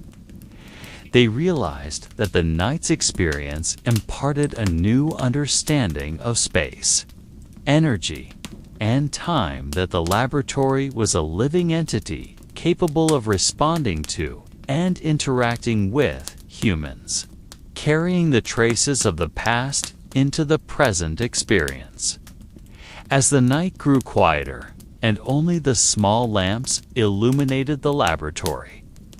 the researchers began noticing that their presence influenced the space in subtler ways than before. There were no dramatic phenomena, no sudden changes, only gentle sensations flowing from one corner to another as they moved or turned. These sensations appeared as faint ripples in the air, slowly shifting patterns of shadow, or subtle glimmers that seemed to breathe in sync with their movements. They realized that this experience could only be fully understood with patience and attention. For if they moved hastily, the delicate rhythm vanished, leaving the space looking flat, like any ordinary room. At a certain point, they stood near the shelves where old instruments were stored and sensed that the residual energy in the objects interacted with one another, forming a delicate network that influenced the surrounding atmosphere. The light reflecting from metal, glass, and bottles appeared to follow the direction of their movements, adjusting its intensity to the pace or stillness of their steps. Every human motion within the room seemed welcomed and answered by energy patterns they had not previously perceived, creating a silent dialogue between humans and the space. They observed that the shadows and light not only followed physical movements, but also adjusted to their mental state. When a researcher paused to think, the room seemed to hold its breath. Shadows slowed, and light softened. Conversely, when someone moved with a faster rhythm or bent down to write notes, the light and shadows responded with shifting patterns, as if marking the traces of steps and thoughts. The researchers began to understand that this laboratory was not merely a place for experiments, but a medium of interaction, integrating past and present human presence, forming a unique experience each night. As the night deepened further, they sensed different layers of time coexisting within the space. There was the sensation of slow time, as if the energy traces from previous experiments still moved gently through the air, and the sensation of faster time following the steps of humans who had just entered the room. These sensations merged, creating the impression that the laboratory held multiple historical periods simultaneously,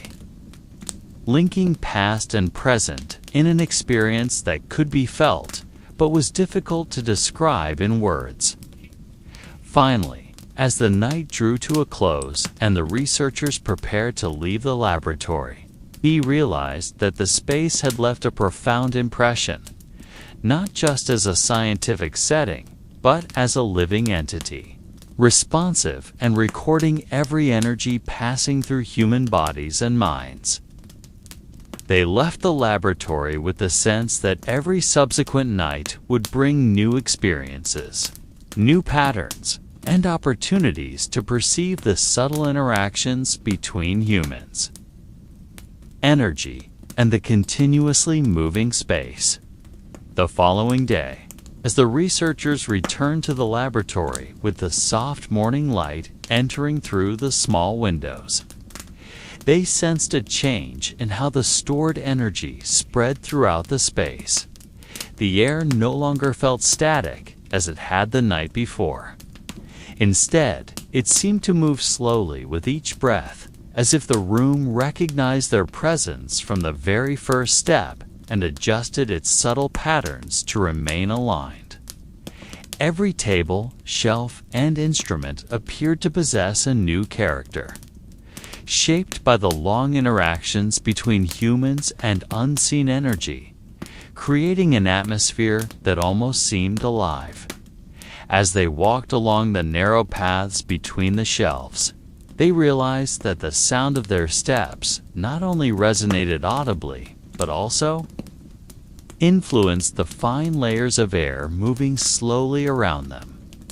Light passing through glass bottles and metal surfaces reflected with a gentle rhythm, seemingly following the pace of their movements. Whenever someone paused to examine a particular object,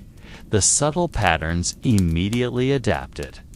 giving the impression that the space was not only reactive, but participatory in every ongoing experiment. The researchers also began noticing that the shadows created did not always follow the physical shapes of objects, but appeared to express the energy left behind from previous activities.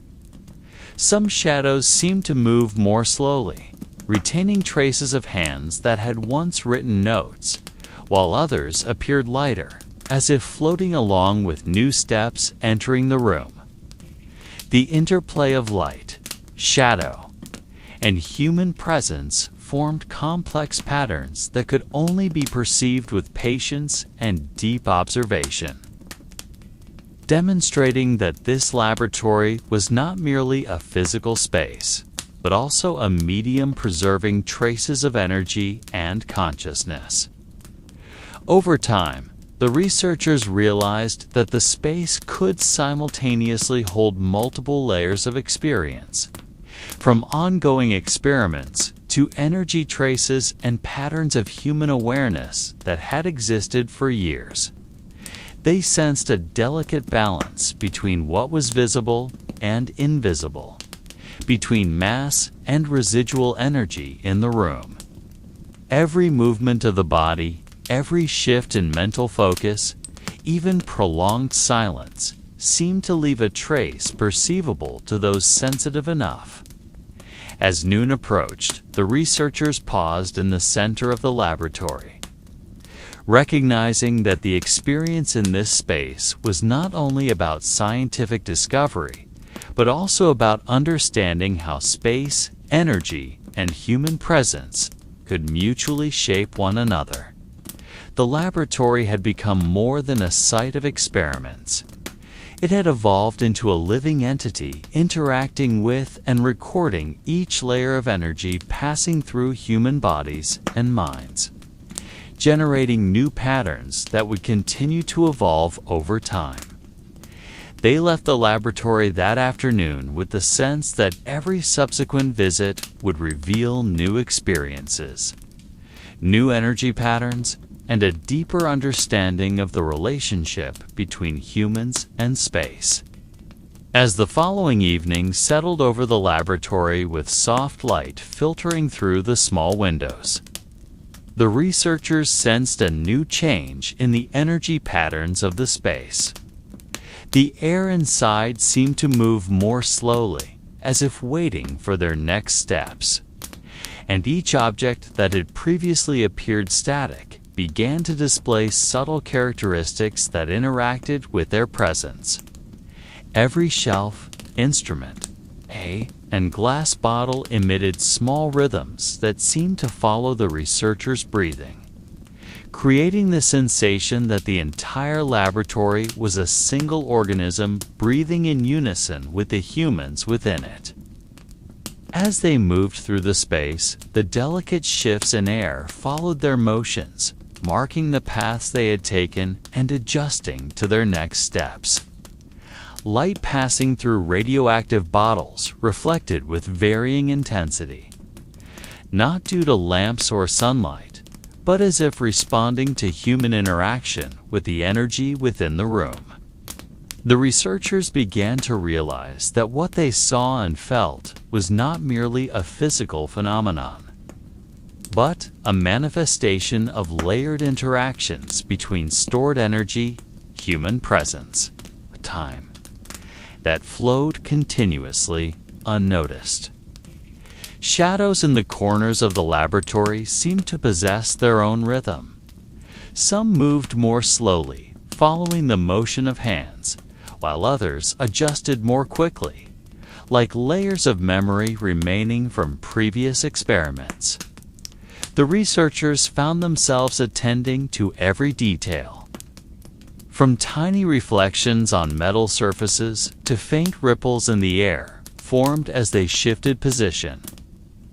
Each element of the room appeared interconnected, forming patterns that could only be understood through patience and prolonged sensitive observation. They also began sensing that the space preserved a history of human activity in imperceptible form. Every movement, step, and breath left subtle traces that lasted longer than they had imagined. Even when sitting quietly or writing notes, these patterns remained, forming a layer of memory that could be sensed even if unseen. The laboratory seemed capable of retaining, copying, and reflecting this energy back to them, creating a cycle of experience in which space and humans continuously shaped and responded to one another. As night deepened, the researchers paused in the center of the laboratory, realizing that the experience within the space was not solely about research or experiments, but also about understanding how energy, light, shadow, and human presence could form a delicate ecosystem. They felt that each visit to the laboratory revealed new experiences, unveiled layers of previously unseen energy, and deepened their comprehension of the symbiotic relationship between humans and the space around them. As the night deepened and only the small lamps remained in the corners of the laboratory, the researchers began sensing a new layer of awareness emerging from their prolonged interaction with the space. Every movement of the hand, every step, and every breath seemed to create subtle waves that drifted through the air along the surfaces of tables, shelves, and walls. These waves were so thin that they were almost imperceptible, yet tangible enough to give the sensation that the laboratory was responding directly to their presence, as if inviting them to participate in the delicate rhythm that had developed over time. The researchers noticed that the light from the glowing radioactive bottles on the shelves did not merely reflect physically, but also formed patterns that seemed to follow their own rhythm. These patterns were not fixed. They shifted as the researchers moved, as if each action triggered a unique response from the room. Shadows that had once appeared static began to adjust to bodily movement, flowing gently and slowly, creating the impression that the laboratory possessed a subtle consciousness that observed, adapted, and responded without human intervention. As they lingered in the center of the room, they began perceiving sound, light, and air as an interconnected whole. The soft hum of instruments seemed to cling to layers of air, reflecting slowly throughout the space and forming a resonance that harmonized with the light passing through the radioactive bottles. Every step they took produced minute changes absorbed by the room and transformed into patterns that were nearly invisible, yet detectable to their awareness. This phenomenon led the researchers to realize that the laboratory was not merely a physical place for conducting experiments, but an environment capable of preserving traces of every activity, every movement, and every human interaction with the energy contained within it. The space appeared to hold the past, adjust to the present presence, and prepare subtle layers that would respond to human interaction in the future. At this point, they understood that the experience of being in the laboratory went beyond scientific research. It was a continuous observation of the symbiotic relationship between energy, matter, and human consciousness. The laboratory seemed to become a living entity with its own rhythm, maintaining history, regulating energy, and shaping human experience through delicate layers enveloping the space. They stood in silence, fully aware that each night spent within the room deepened their understanding of how space and energy could mutually shape and maintain a balance that, while almost imperceptible, was undeniably real.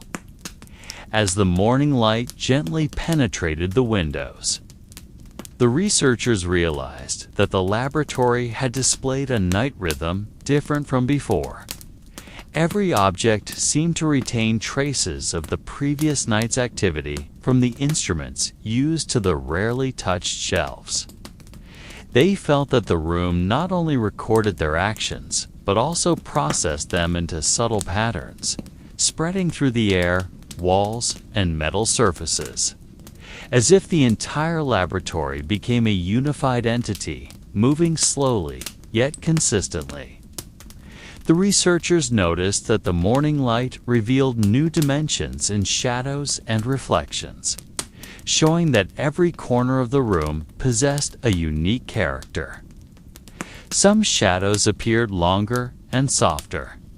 as if remembering the movements performed the night before,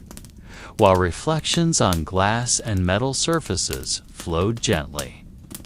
following the direction of the researchers' steps, giving the impression that the laboratory held both physical and subtle memory. They realized that every interaction with objects in the laboratory left traces that were almost invisible yet tangible, affecting how energy moved and interacted within the space. For example, when they touched knobs or moved bottles, these minute sensations were absorbed by the environment and transmitted as subtle changes in the air or light reflecting across surfaces, creating new patterns perceptible only through intense observation and heightened sensitivity.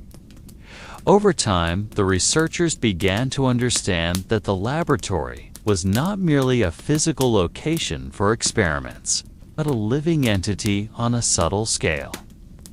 It recorded, adapted, and even responded to human presence in ways not directly measurable by instruments, but felt through their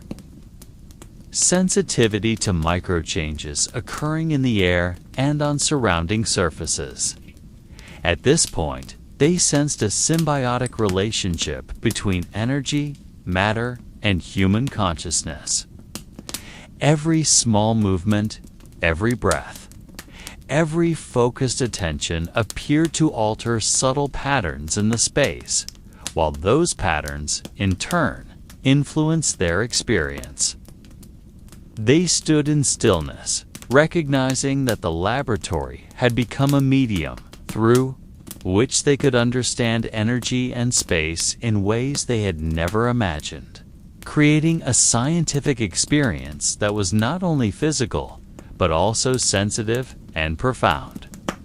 The researchers concluded that morning observation with deep respect for a space that had witnessed long interactions between humans and energy,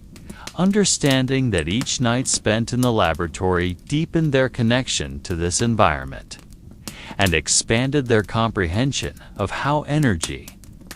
light, and consciousness influence each other in a harmony that is almost imperceptible yet undeniably real. As the morning light grew stronger, the researchers began to sense changes in the quality of the air that could not be explained solely by measurements of temperature or humidity. There was a subtle layer in the air moving at a slow rhythm, as if following traces of energy left by the previous night's activity. They observed that every breath seemed to influence this delicate balance, creating ripples that slowly spread across the entire room. This layer was not visible to the eye, yet its presence was felt through microsensations on their skin and senses, giving the impression that the laboratory had its own living existence, continuously adjusting itself. The researchers began tracing these patterns with careful movements, walking slowly along tables and shelves, observing how the unseen energy responded to their steps. Each step left a mark not only on the floor, but also on the energy layer filling the air, generating soft resonances that could be felt, though not heard. They realized that simple interactions, such as moving a hand or bending to inspect an instrument, could create subtle changes that spread far beyond their physical reach, illustrating the room's complexity beyond measurable dimensions. Standing in a corner, observing the reflections of light streaming through the windows, they noticed that shadows and light formed a dynamic relationship that shifted according to the intensity of their attention. Each focus of sight appeared to strengthen or weaken the subtle patterns present, giving the impression that the laboratory was responding to their consciousness and adjusting itself to maintain harmony. This phenomenon was not intrusive, but evoked a deep respect for how the space maintained balance among matter, energy, and human presence. Over time, they began to perceive the laboratory not merely as a site for experiments, but as a small ecosystem in which all elements subjects, light, air, energy, and humans interacted in complex harmony. These subtle patterns could not be recorded by conventional instruments, but could only be understood through careful whole observation and heightened awareness. Each observation deepened their understanding of how energy is stored and moves, and how human consciousness can become part of these patterns, shaping a scientific experience that goes beyond mere data or experimental results. At the end of that morning's observation, the researchers stood still for a moment, sensing the layers of energy vibrating and moving around them, realizing that the laboratory had become a living entity, holding memory and responding to all activity that had occurred within it. They understood that the relationship between humans and the space was reciprocal. Every action influenced the room, and the room itself shaped their experience. This awareness offered a new perspective on scientific research. in which the laboratory was no longer just a place to work, but an active participant in the process of discovery and understanding. As the morning progressed, the researchers noticed that the soft sounds in the laboratory from measuring instruments, the whisper of air, to the steps of their own feet formed patterns interacting with the subtle layers of energy in the air. No sound was loud or intrusive, yet each movement and tone contributed to the overall rhythm of the space. They began sensing that the laboratory did not merely contain activity, but actively managed the flow of energy and sound, creating an internal balance that was gentle yet tangible. When they moved instruments from one table to another, they observed that each object seemed to have a subtle response to the interaction. There was no visible shift, but a faint resonance spread across the object's surface and the surrounding air, as if the object recognized their steps or touch. They realized that this resonance became increasingly complex when more than one researcher worked simultaneously, creating a collective network of energy interactions that remained delicate and imperceptible to ordinary senses. As they sat to record experimental results, the researchers sensed consistent patterns in how the laboratory's energy responded to the movement of their eyes, hands, and breathing. Each glance, note, or adjustment of posture caused the fine layers in the air to appear to follow in a subtle way, giving the impression that the laboratory existed as a conscious entity without literally speaking or moving. This perception fostered respect for the space, as they understood that their own presence was part of a larger system in which humans and the room mutually shaped each other's experience. As the day progressed, sunlight streaming through the windows cast shifting shadows. But these shadows did not merely cling to physical surfaces. They seemed to flow alongside the energy stored in the room, forming subtle patterns that interacted with particles of light and air, creating a new dimension of visual perception only perceivable when one observed attentively. This phenomenon was not just about seeing light or shadow, but sensing how matter, energy, and consciousness interacted within the laboratory. By late afternoon, the researchers stood in the center of the laboratory for several minutes, allowing themselves to merge with the energy flowing around them. They realized that this experience was different from ordinary scientific observation. The laboratory appeared alive as a system maintaining a balance between old and new energy, between matter and human consciousness, and between measurement and sensation. Their awareness expanded not only toward the experiment itself,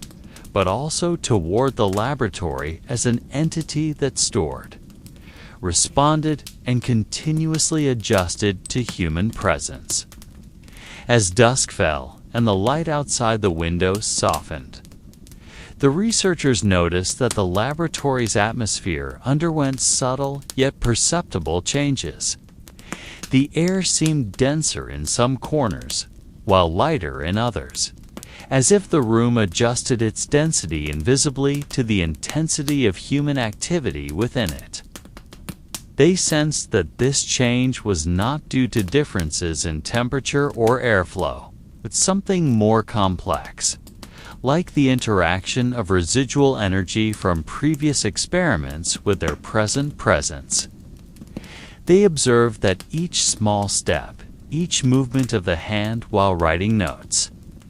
even shifts in eye focus while reading experimental instructions triggered a subtle but consistent response from the room.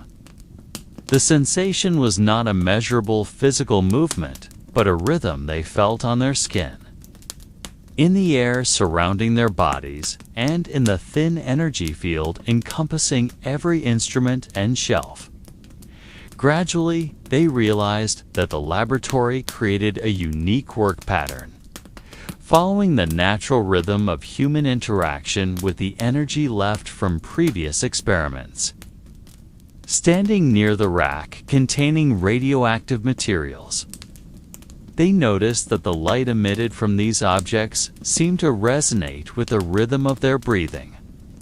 The light did not change shape, yet its intensity rose and fell in patterns synchronized with the human presence nearby.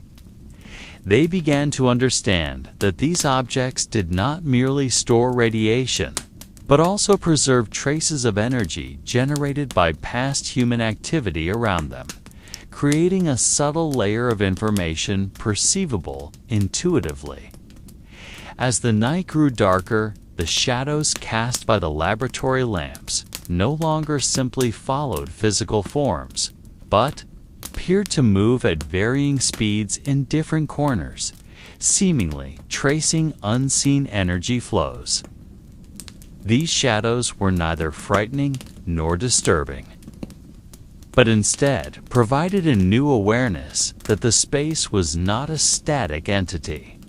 The laboratory adjusted itself, responded to human presence, and formed subtle patterns enriching the researchers' observational experience. By the end of the night, when all instruments were still and only long silence remained,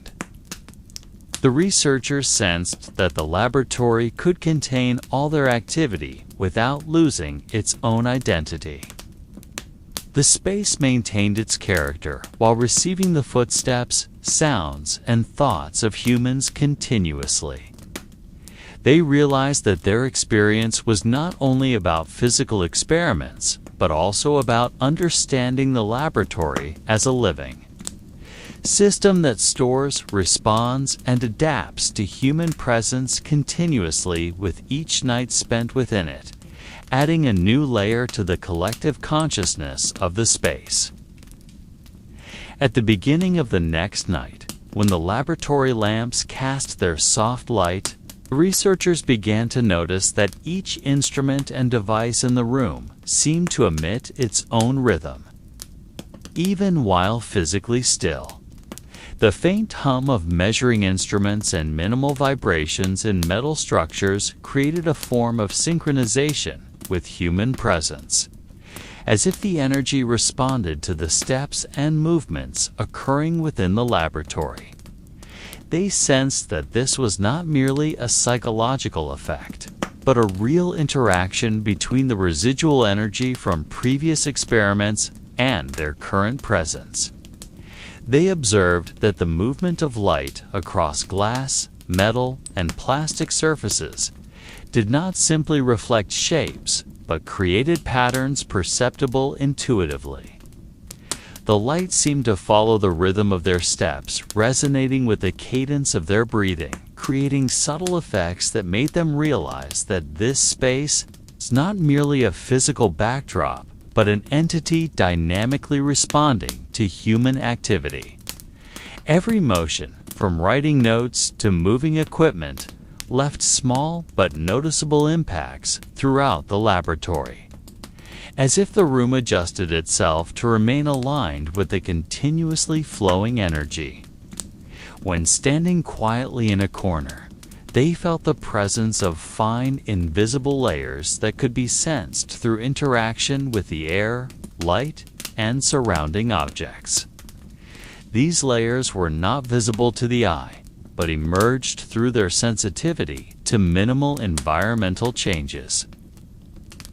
From the density of the air to the slowly shifting directions of shadows, the researchers understood that they were learning to read the room in a new way,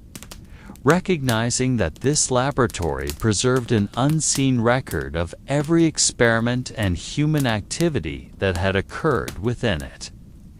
During the night, they also observed shadow phenomena changing in patterns that could not be fully explained by classical physics.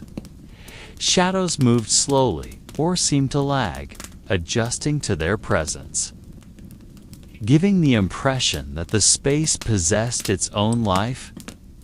This did not evoke fear, but instead imparted the understanding that the laboratory was a complex system capable of holding, responding to, and even repeating interactions that had occurred in the past. By the end of the night, when all movement ceased and only profound silence remained, the researchers stood still, aware that the laboratory did not merely store residual energy and experimental outcomes, but also preserved patterns of behavior, rhythms, and human traces that had shaped interaction with the space. They realized that human presence was not merely a temporary input, but part of a long-term pattern continually evolving, rendering the laboratory a living, layered entity that responded subtly, yet continuously adding a new dimension to their understanding of the relationship between energy, space, and human consciousness.